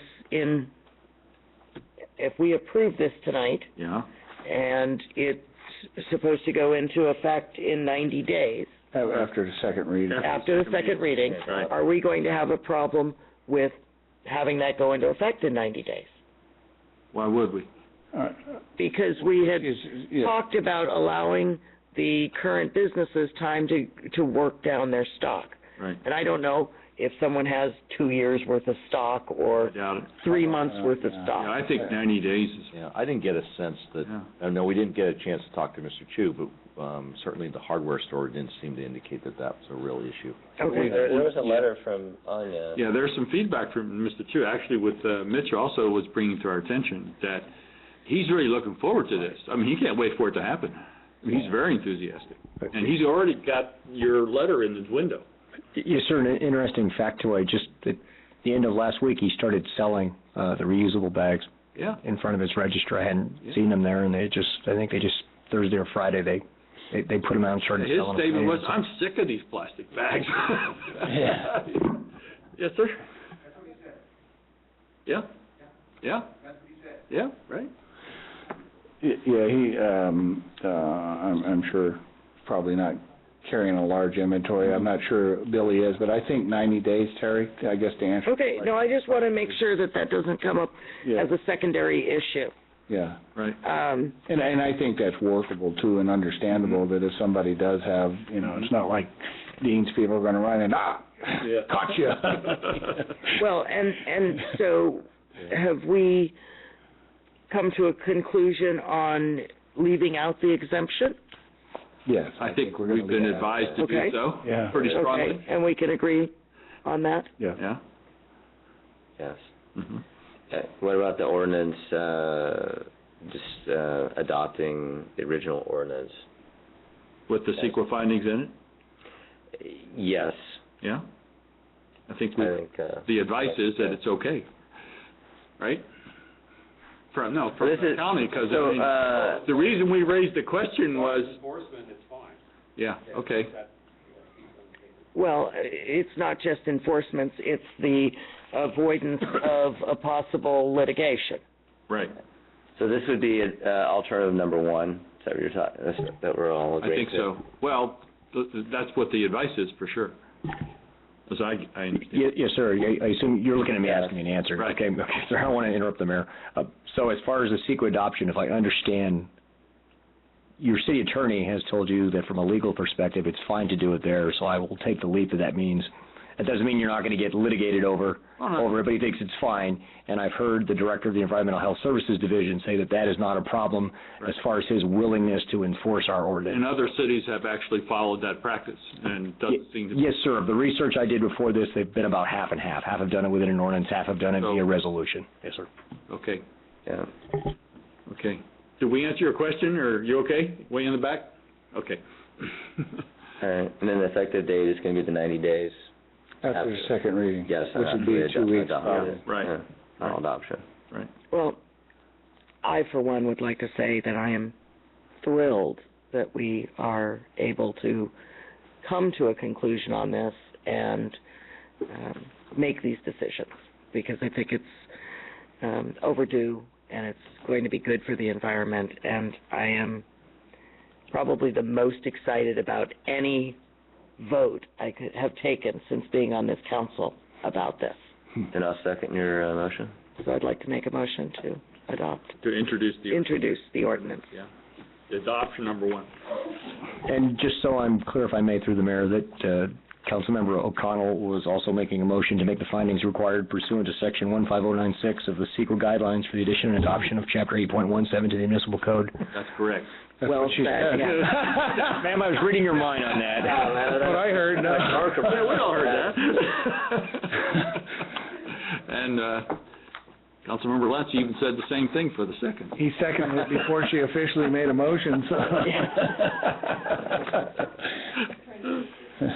Yeah.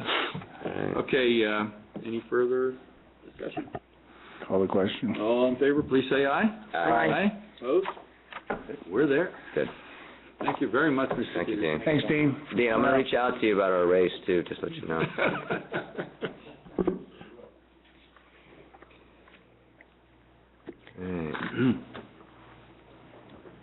Thank you, Mitch. Okay, good. It was good, good for the outreach for the businesses too. They were appreciative that we went out there. Okay. So you want to keep plowing along, or you need a break, or what's the pleasure of my colleagues? Let's move forward. Move forward? You okay? I'm fine. Okay, so now we go to new business. Yeah, I just wanted to note that we're batting 1,000 tonight. Jeez, Some closed session here. Oh, yeah, all right, yeah. Okay. Yeah, I hope we didn't. As long as he doesn't say we're going to get out of here on time. As the city manager said, yeah, right. Okay, so let's move on to new business, and this has to do with internal transaction within the city, and so we'll have a staff report, of course. This is an item about purchasing the properties at 163 and 163A Visitation, as well as 348 Monterey. Originally, these properties was purchased with the RDA Housing Fund. Since that period, we have purchased 10 years ago. Properties within the purchased by the RDA Housing Fund either would need to be used for low-mod housing within a 10-year period or sold for another purpose. In the interim period of time, the state did away with the RDA and created successor agencies. The city has gone through the process of having its RDA housing fund, gone through the due diligence review. The due diligence review was approved by the Oversight Board and upheld by the Department of Finance. What that meant is that all the hard assets within the housing fund got turned over to the city's housing authority, and the cash assets were returned to the county to be distributed to the underlying taxing entities. So this property was turned over to the city's housing authority, but it still had the same restriction where it needed to have some kind of project built on it or sold. We've reached the 10-year time period The Housing Authority has gone out and done an appraisal on the property recently. The property is worth $850,000.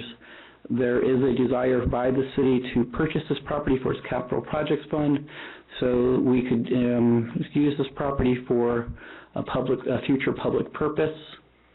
The capital projects fund does not have $850,000 available in cash in it. However, the general fund does.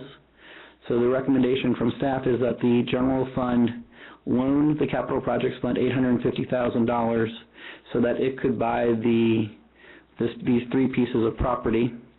The capital projects fund would then repay the city's general fund over the next 10 years by using the money it receives from the business license tax for capital projects. I looked at using the 10-year Treasury bill rate to determine an interest rate.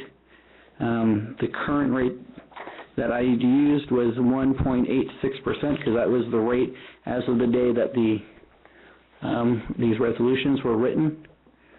And that would mean that the capital projects fund would need to repay the city's general fund approximately $94,000 each year for a 10-year period of time. And then it would be held by the capital projects fund, and then the city would have this property for whatever public purpose that it chose to use it for at that period, at that period in time. If there are any other questions? The 2 things we talked about earlier, one, to reiterate, why are we doing this now? And 2, the funding that becomes available, where does it go and what has to happen with it? Okay, so the reason we're doing it now is because it has reached the 10-year time period that the property needed to be used either for a low-mod housing project. We don't have a low-mod housing part of the reason we don't have a low-mod housing project is the state took all of our money. So we have no money to do a low-mod housing project. So that's the reason why we're doing it now, because we've reached our 10-year limit. The money that we are going to repay the city's housing authority is going to be used for low-mod housing projects in the future. It will be restricted for that purpose. The money that is going to be used to repay the general fund is a business license tax that was voted on by the voters for businesses that have more than $10 million in gross receipts for the specific purpose of doing capital projects. Okay, good. Other questions? I have a request from the public. Here? No. Here, Dana?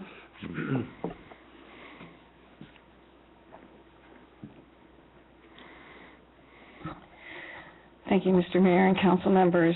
You said you were going to announce what came out of the closed session, and I'm trying to visualize.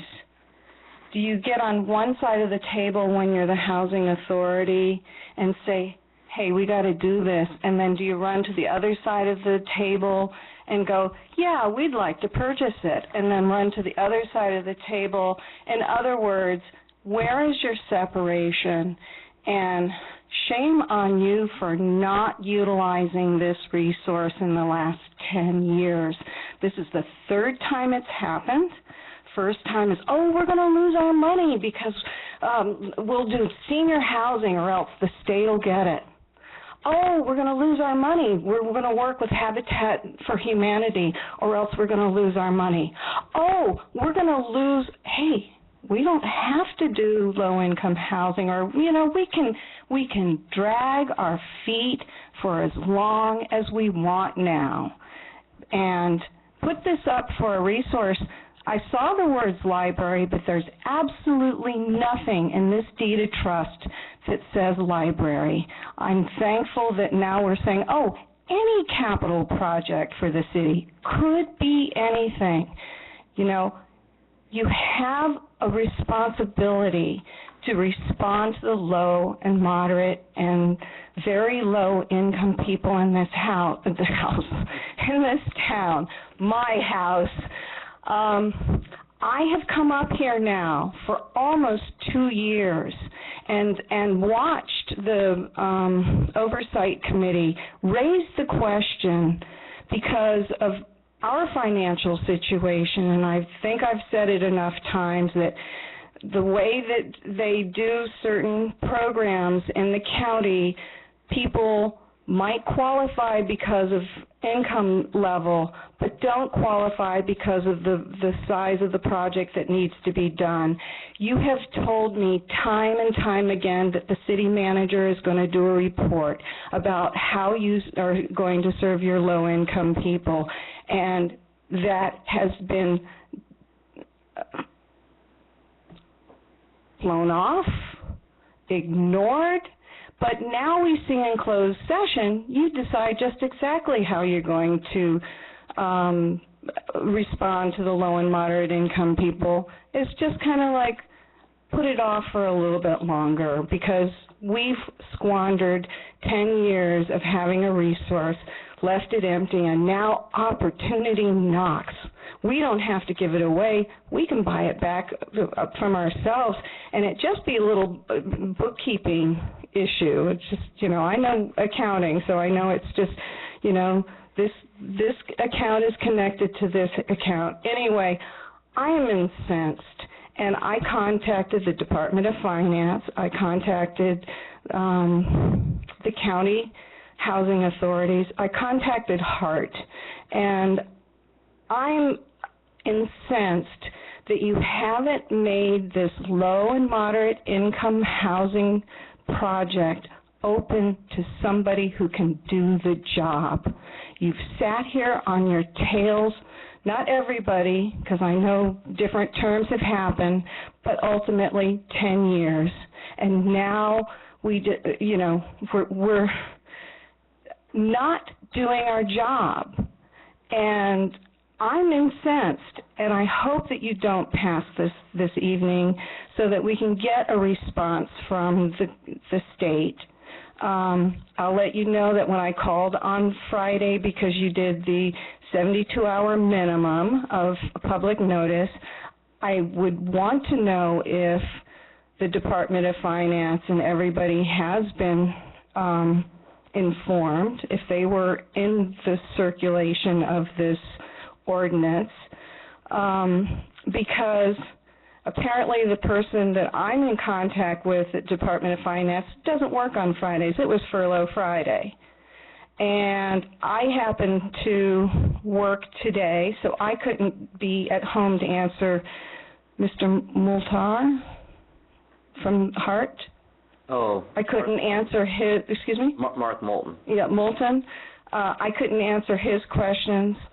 I did get a response from the county Department of Housing. They want to keep an arm's length distance for local land use issues. I'll keep my words to myself on that one. But in 10 years, you've had time to draft and design guidelines for the Sierra Point to steal the public's open space. You've had time to sit and negotiate an insignificant change in employee compensation in this town in spite of an economic crisis. You've had the time to avoid updating a general plan and not answered what you're going to do to serve the low-income community, and I'm just incensed that that the deed of trust doesn't specify the use, that it's just a general use, and that you're being opportunists and not doing your due diligence for producing low and moderate income housing. Thank you. Or any program to support people who need it. Okay. Yeah. Couple of things. I'm not going to defend the last 10 years. I'm not sure anybody wants to do that, but well, there are things that were done. yeah. So you might want to speak to that, Clark. But I was just going to speak to the fact that we have run all of these transactions through our oversight panel and through the county and through the Department of Finance, and all the things that we're doing have been approved by the laws that are in effect and the people who are regulating those laws, as I understand it. And so in that respect, we're doing everything by the book, and the reason we need to take this transaction now is that also another attribute of the law that says, you can only keep property in this status for first 5 years and then a 5-year extension, and that's all up now, and so we have to do something, and this is what we're doing. And the money that will be generated will go into the housing fund, low and moderate housing fund. It is true, you're right, we haven't determined how we're going to use that money or what program we're going to have, and that still needs to be determined. But the money will be there for that purpose. I mean, that's where the money has to go by this action that we're taking. I don't know whether others want to weigh in or not, but that's just my understanding of an aspect of it anyway. Maybe staff has stuff to add to it. Did I capture it correctly? I think what you said was absolutely correct. I would also add, in terms of the length of time, I think as we have talked over many years, there has been thoughts about doing a mixed-use library affordable housing project at that site.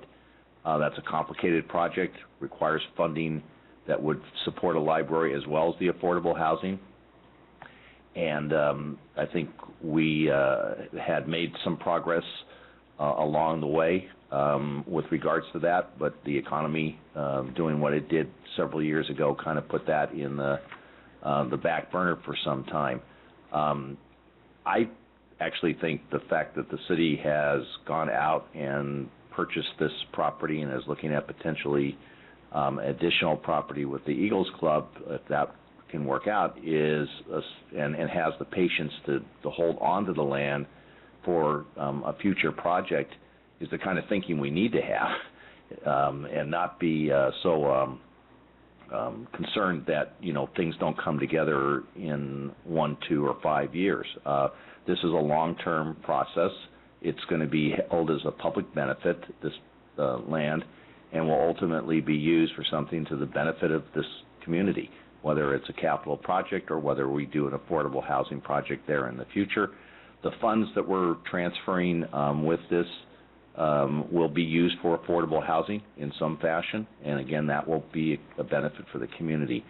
I would like to see things move faster than they have on some of these things, but it has just been a function of the market and what we are able to do. The old affordable housing fund was really a function of how fast development took place, primarily in our case out at Sierra Point. When that kind of slowed down, we didn't get affordable housing dollars. The affordable housing dollars in the future will also have kind of the same funding mechanism or funding source, but it just won't be nearly as much money as it would have been under the old So we're going to start from zero. And we're starting from zero. Well, we're starting from $850,000 now, because that's how much. This is what we'll put in. But it is a function of how development takes place. So, I think patience is a virtue in this case. Well, it's always been a challenge, having the amount of funds in there too to do something. And I know from the Plumas Street site, originally was bought with redevelopment funds. It didn't have the funds to do affordable housing, so we let an interim community garden be there. Then it was a fight when that 5-year time frame came up to get rid of the garden, so then it had to move somewhere else. It cost the city $50,000 to build a new one. I mean, that worked out, but we partnered with Habitat for Humanity to build the homes there. And then we had the firehouse site, which the city owned for many, many years, and that wasn't purchased with redevelopment money, but decided to go ahead and build 2 units of affordable housing there with the partnership with Habitat for Humanity. So a total of, 7 units were built. And then in addition, we purchased, 4 or 5 acres right before redevelopment had ended. We worked on that for years to just acquire the property, and that's slated for affordable housing. And right now, we just don't have the funds to do it, so it's not like we haven't been working on it. Okay, the gentleman in the back had his hand up first. Come on up.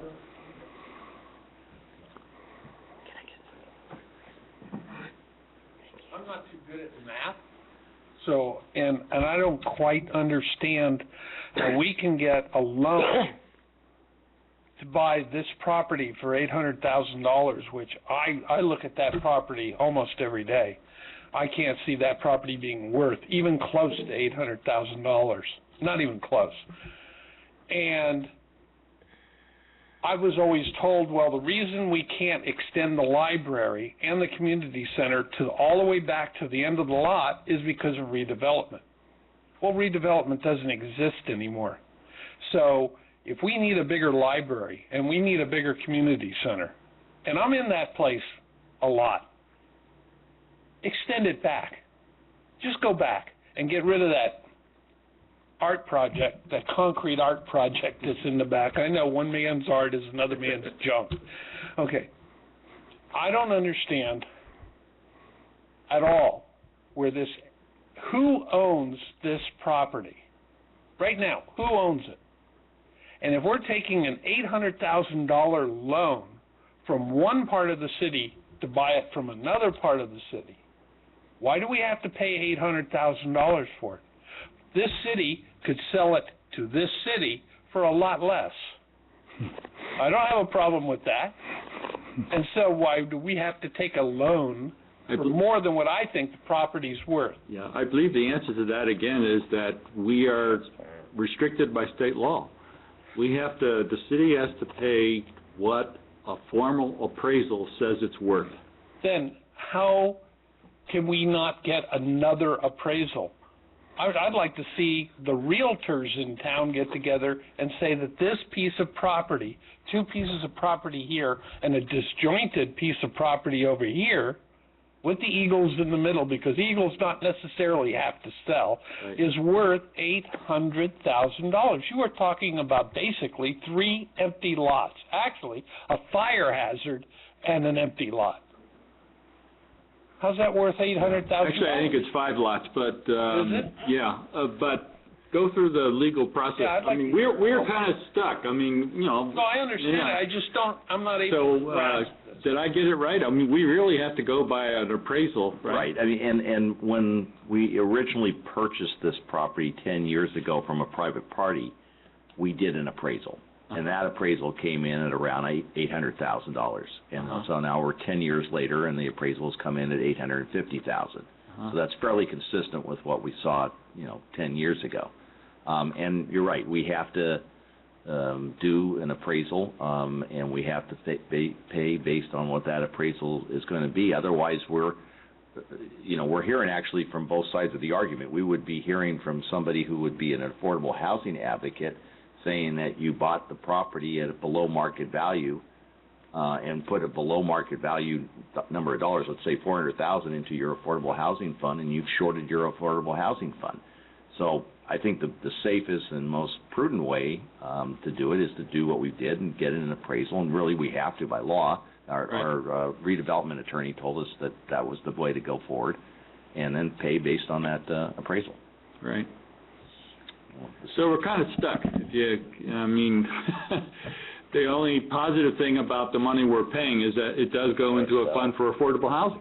I mean, that's what the law requires, and that's what we're doing. So there's another thing I wanted to address that the council has done through the years, and it hasn't been a significant amount, but it has been a few loans out of the RDA, out of the affordable housing funds, and So I know that the council would loan up to, and this is a first-time buyer program, up to $200,000 or $250,000, I think it was, and Fred's not here, so I see Stuart looking at Betsy, is that, how many of these actually took place? But I know that a few of them have in the last 15 years have taken place. Yeah, you know, I think it's like somewhere like 3 to 5 of them have taken place. Right, and that's with old RDA. And so now the question going forward is, I think, if we move forward with the sale and we have $850,000 in the Affordable Housing Fund, or the Housing Authority, which is recently, we became a housing authority, another hat that the city wears. So probably more to Dana's question is, what kind of policies are we going to now do with this new housing authority, maybe to help low and moderate income folks? Because there's more programs that we can do other than loaning money for first-time buyers or building affordable housing. There's, I think, probably maybe to the spirit of what she was talking about is people who maybe do have houses that, you know, require some help for maybe upkeep or taxes. And Cliff, I talked to some of your colleagues on HART about doing this with the county, that, you know, people, you know, kind of get under, not so much as they get behind and can't even afford the taxes, you know, and you know, how do we deal with that? And so maybe more to Dana's question, that as a policymaker, that we will have a little bit of money, not a whole lot, but maybe there's some programs that we can do to kind of help, you know, our citizens out without. Yeah, well, you know, we've already done some of those projects with the old RDA housing money when we partnered with Rebuilding Together. Right, and that's so we couldn't do that this last year because we didn't know if there was going to be any money, right? But now we will have this money. So there is that opportunity to partner again with Rebuilding Together. And you know, right now HARD is going through a kind of a transition. They're trying to identify, you know, what's their mission. We just came up with the mission statement. I would like to see HART take on a more robust role. That's something I've been trying to get them to do with working with cities. You know, typically they're more in line with just doing loans, you know, and making that connection with folks that you know, can't afford to buy their own home, or trying to help them with building projects, but financing.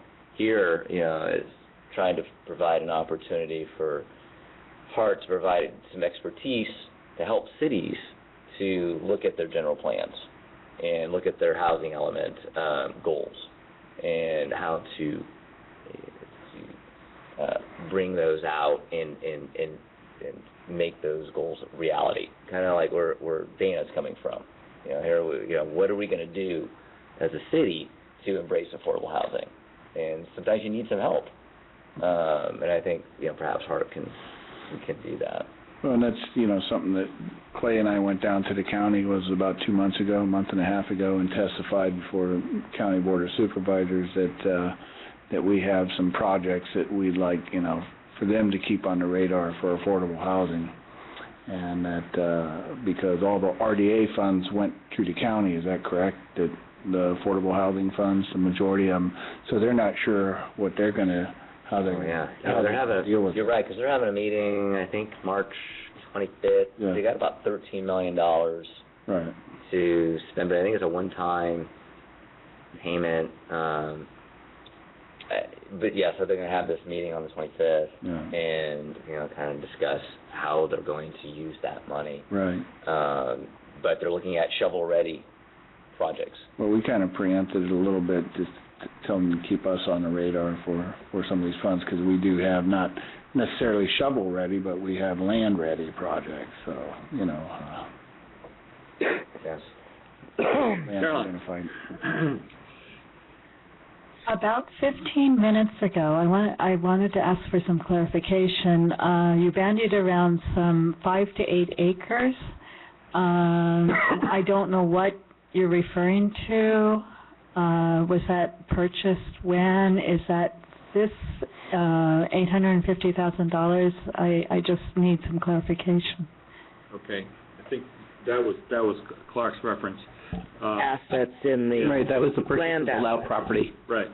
So we purchased the Lau property, and this has been a deal that I think we've been trying to work on.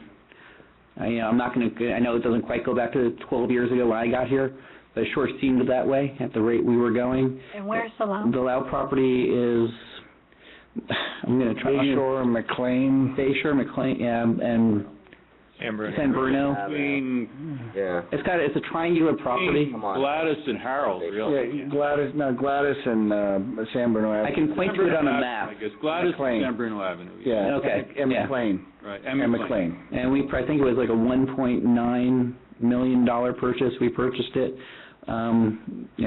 fortunately, right at the time that the RDA was going away. Otherwise, we would not be able to have kept that for a future affordable housing. It was in negotiation for quite a while. As I said, it seemed like the 12 years I was here, but I know it wasn't that long. It wasn't. The price was negotiated years ago, and then it turned into a family squabble is what carried it out. Seller was tied up in litigation, which delayed the closing for a couple of years, actually. Yeah. Habitat, in the meantime, was standing in the background waiting to work with us to put a project together. Mm-hmm. Yeah, so that's another property that we own that could be used for affordable housing. Yeah, potentially, but if we don't have to do so for 10 years. 9 years. Yeah, 9 years. 9 more years. Yeah, right. Little under 9 Yeah. years. By operation of law, all properties that were owned by the redevelopment agency that were for housing assets, title passes automatically to the Brisbane Housing Authority. Right. So the Brisbane Housing Authority now owns that property. Right. And so that authority can contract directly with Habitat or someone else to build affordable housing. Right. If we can come up with the funding. Well, if you had the additional revenue to finance that's the issue. That's Yeah. right. Right. In the back, yes, sir. Come on up. Yeah, well, because if the TV doesn't pick you up if you're not by the mic. And can I get the name for the record, please? Yeah, James Roth, R-O-T-H. One other question, and it's about this affordable housing. And people deserve to have decent housing.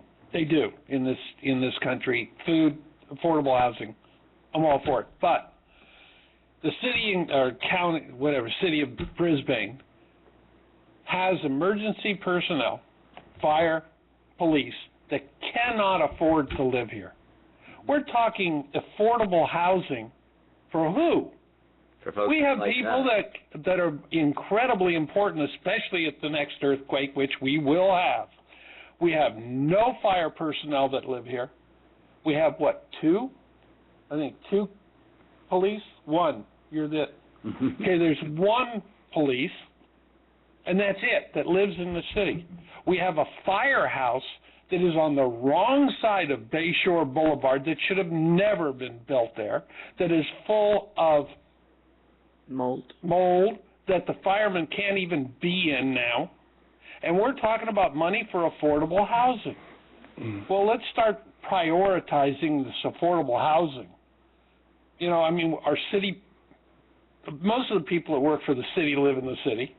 Not all. But none of our emergency personnel do. Why? Because they can't afford it. Affordable housing for Brisbane emergency would be nice. And then we can start looking for other people. Let's start trying to take care of Brisbane and understand that Brisbane was started as a self-sufficient community, not depending on the state and the federal government to help us out of everything. That's what I'd like to say. No, you bring up a good point because, affordable housing, isn't just like projects, right? Affordable housing is providing housing for, the police officer or the firefighter or the teacher or the Well, I'd say I don't right? think you can put firefighters and police officers Maybe, category yeah. as teachers, because librarian. You're right. You're right. They do make a lot of money. I think, and maybe the chief can respond to that more so. I think it might be more by choice than it is by affordability. Yeah. But, also just well, let me just finish what I was saying though, is that a lot of people when they think of affordable housing, I mean, they're not, there's a lot of folks that need it. Sons and daughters. You want to keep folks in town. That's affordable housing. And you're right. I mean, firefighter or police officer, might move, someplace else, and you try and keep them here because I think it's a good thing to have. To have those folks nearby. But that's why we try and keep our public works folks here. And those folks that are at the lower level of the public works department would qualify, say, under some program from HART to get the affordable housing loans. So, all right, so there you go. Chief, you can chime in as well.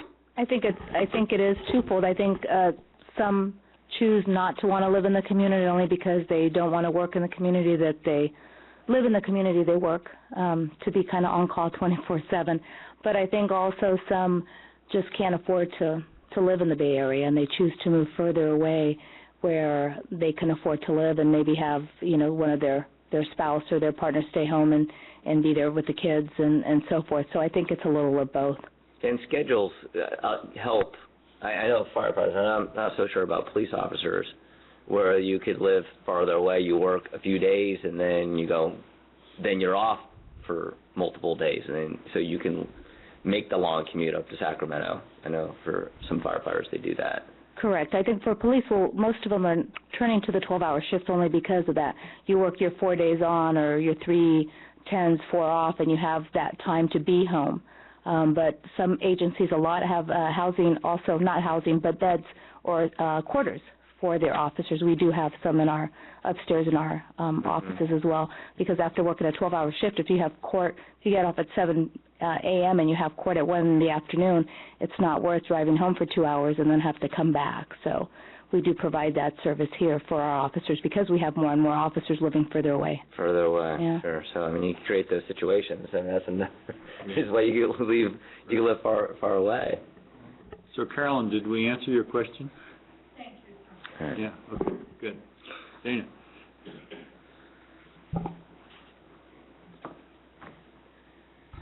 I guess now I get maybe a fourth or fifth time to repeat what the scenario is that has happened in my household, and why I'm so persistent is that we have retaining walls that need repair in our home. We had gone to the county, and we needed other things like dual pane windows to make our home energy safe. I went back to school to get a credential in the hopes that I'd have a full-time job. I'm still part-time substitute teacher, and my husband as well. We're working as much as we possibly can. But at the time, the county low-interest or low-income, low-interest loans are funded by HUD, and this is where I was talking about everybody has their own program and what they can and can't do. And we were told that's $150,000 worth of work that needs to be done. And the most we can offer is $100,000, and that all safety issues have to be completed by what they loan to the people because the funds come from HUD. That's one of their requirements. So we didn't qualify because our job was too big. We did go to Rebuild Peninsula. They don't do retaining walls. In fact, the person that came and looked at the issue says, oh, well, your house is a tear down. I don't want you working in my yard if that's what you think about my home. And all Rebuild Peninsula could do was deal with some outdoor lighting that our previous owners had used. It looked like phone cord to our outdoor lighting. I'm not going to do electrical. I can do some, DIY stuff. I'm not going to touch electrical, especially we couldn't even find what switch would turn those lights off in order to work on them. Fortunately, Rebuild Peninsula did have union people, and they were wonderful to come to our home, but that was only one issue that needed to be done. Still have single pane windows in our house, still have the retaining wall issue. I had come to the city years ago and been told that the city actually can handle the retaining wall in the front yard. It came before the council. It was at the same time that you were dealing with the retaining wall on, it's basically where Humboldt and Kings come together. It's the huge tall one. Sculptured wall? The sculptured wall, right up from Glen Park Way. And our name was on that, and that's why I started to go to the Oversight Committee, because I thought that was redevelopment fund, not Oversight Committee, yeah. That was done. Board. Before that was created. That was done with FEMA funds, I think. Okay, but I had been told that actually the city, the part that faces the road is the city's responsibility, and the city could handle it. But when I asked the people in the oversight board, where does it say that money is around to be helpful, thinking that it was redevelopment agency money, they said it's not an enforceable obligation. It's not on anything. Yeah, we might have said we could have done it, and that was that. That's the end of the entire discussion. It's like we're not responsible. I guess if somebody gets hurt when the retaining wall lets loose, then we'll discover who owns that wall because it's in the city's easement. Anyway, the point of what I'm saying is I'm not talking about building new housing. I'm not talking about empty land. I'm talking about people who have needs to repair their property but don't have the ability to do it on their own, either by lack of skill or lack of funds, and need some support to do a necessary repair. If we're not first-time buyers, but it's definitely something that would get into that tier of first, second, third lenders. To help people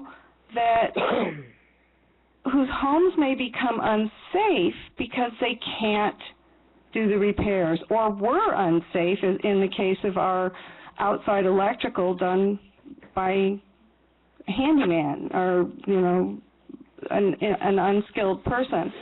Anyway, I will continue to ask, what are you doing for low-income people when I don't see it happening? And I just know we become the poster children of families who, because of age or occupation or whatever is the situation, are not able to do the necessary things to make our home safe. And would appreciate if when you say that you're going to have the city manager do a report, we get that report, not just shine on Dana Dilworth because she keeps asking us questions we don't want to answer. Thank you. Let me just, if I may, because I know you've come a few times before the council in regards to this.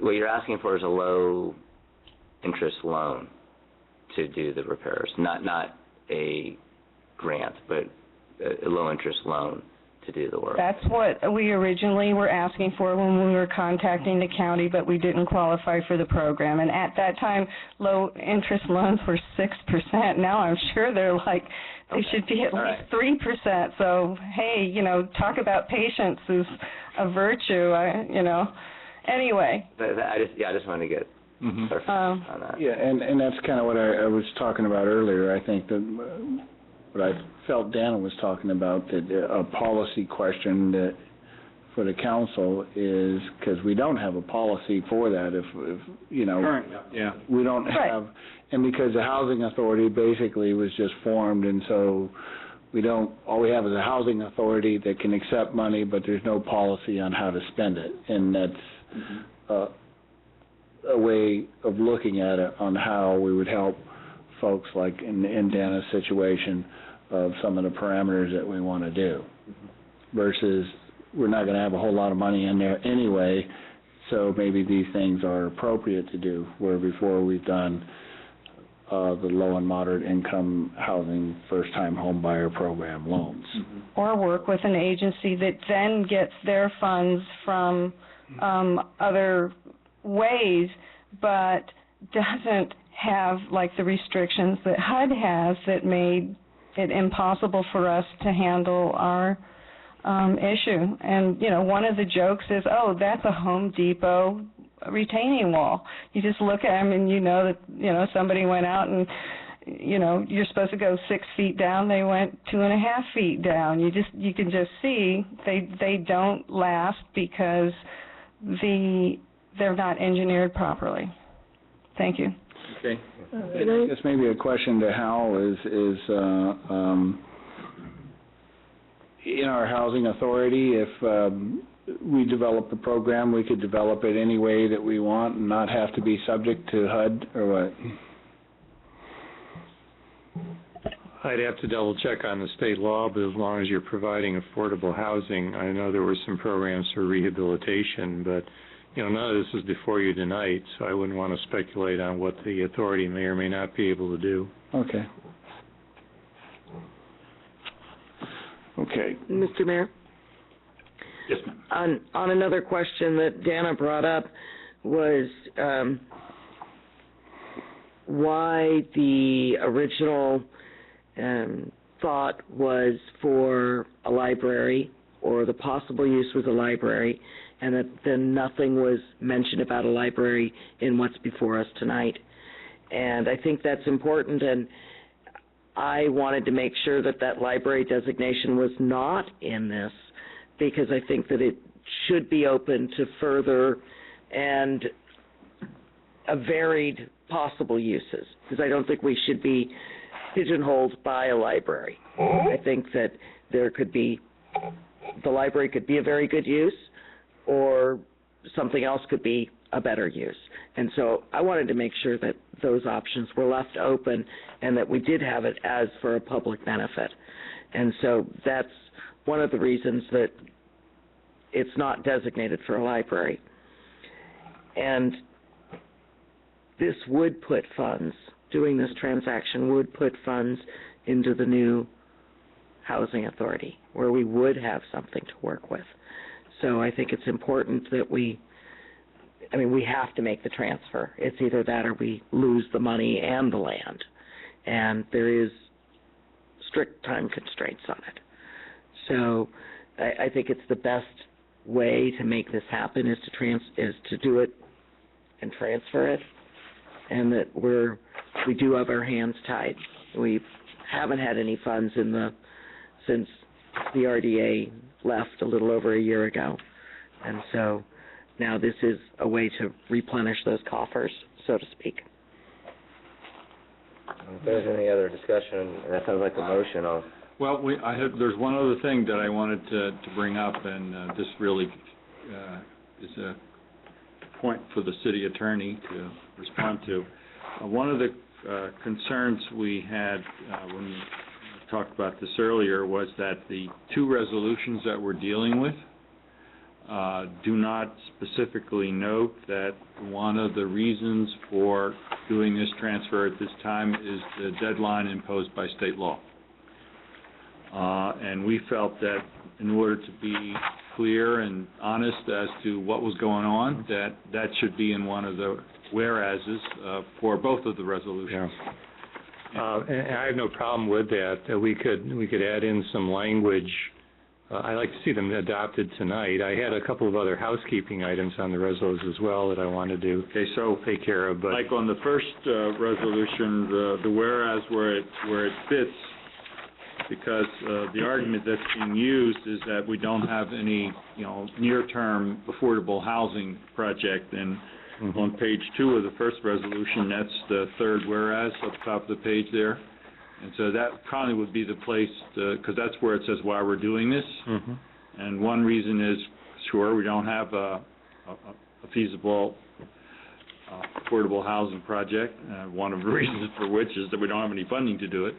But also because, we need to transfer this property, or as Councilmember O'Connell just said, we would, get into difficulty with the way the state law is written. So it'd be good to say that, the state law requires that this transfer occur before, and actually March 20th is the date. Is that, did you double check that, City Clerk? March 10th? So it's even sooner. So if we put in where it says the Dissolution Act requires the Housing Authority, we can say by March 10th to either utilize a housing asset for development or to sell it. That establishes a deadline. Right. Exactly.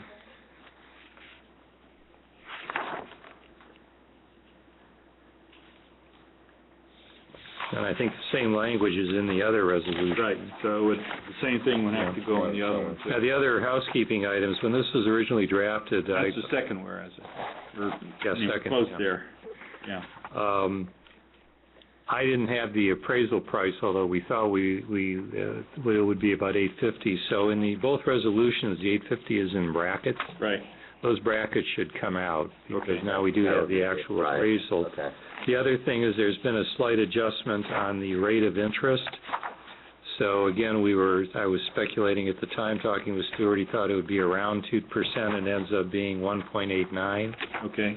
So the 2% comes out. On the second resolution, where it says 2% and then parentheses 1.89, should be 1.89. Just delete the 2%. What do you want to leave it at? 2% or what? No, 1.89. 1.89, right? Yeah, that's the actual percentage. Okay. So the 2% comes out and the 1.89. Yeah, and also brackets are removed on the 850 in that one as well. All right, so those two things, and then the additions in terms of... By March 10th, yes. Yeah, exactly, the date certain that we had to act by. Yeah. By law. All right. Yeah, right. I wrote this on an airplane, I didn't have that available at the time. All right. So, with those changes... I'll move to make a motion I guess we should do each resolution separately? Please. I'll make a resolution to... A motion to accept resolution HA 2013-01. Second. As amended. As Amended. Right, okay. A second. All right, any further discussion? Call the question. All in favor, please say aye. Aye. Okay. Now we have the second resolution. I'll make a motion to accept resolution number 2013-06 as amended. Second. Okay. Moved and second. Any further discussion? Call the question. All in favor, please say aye. Aye. Opposed? Okay. We did it.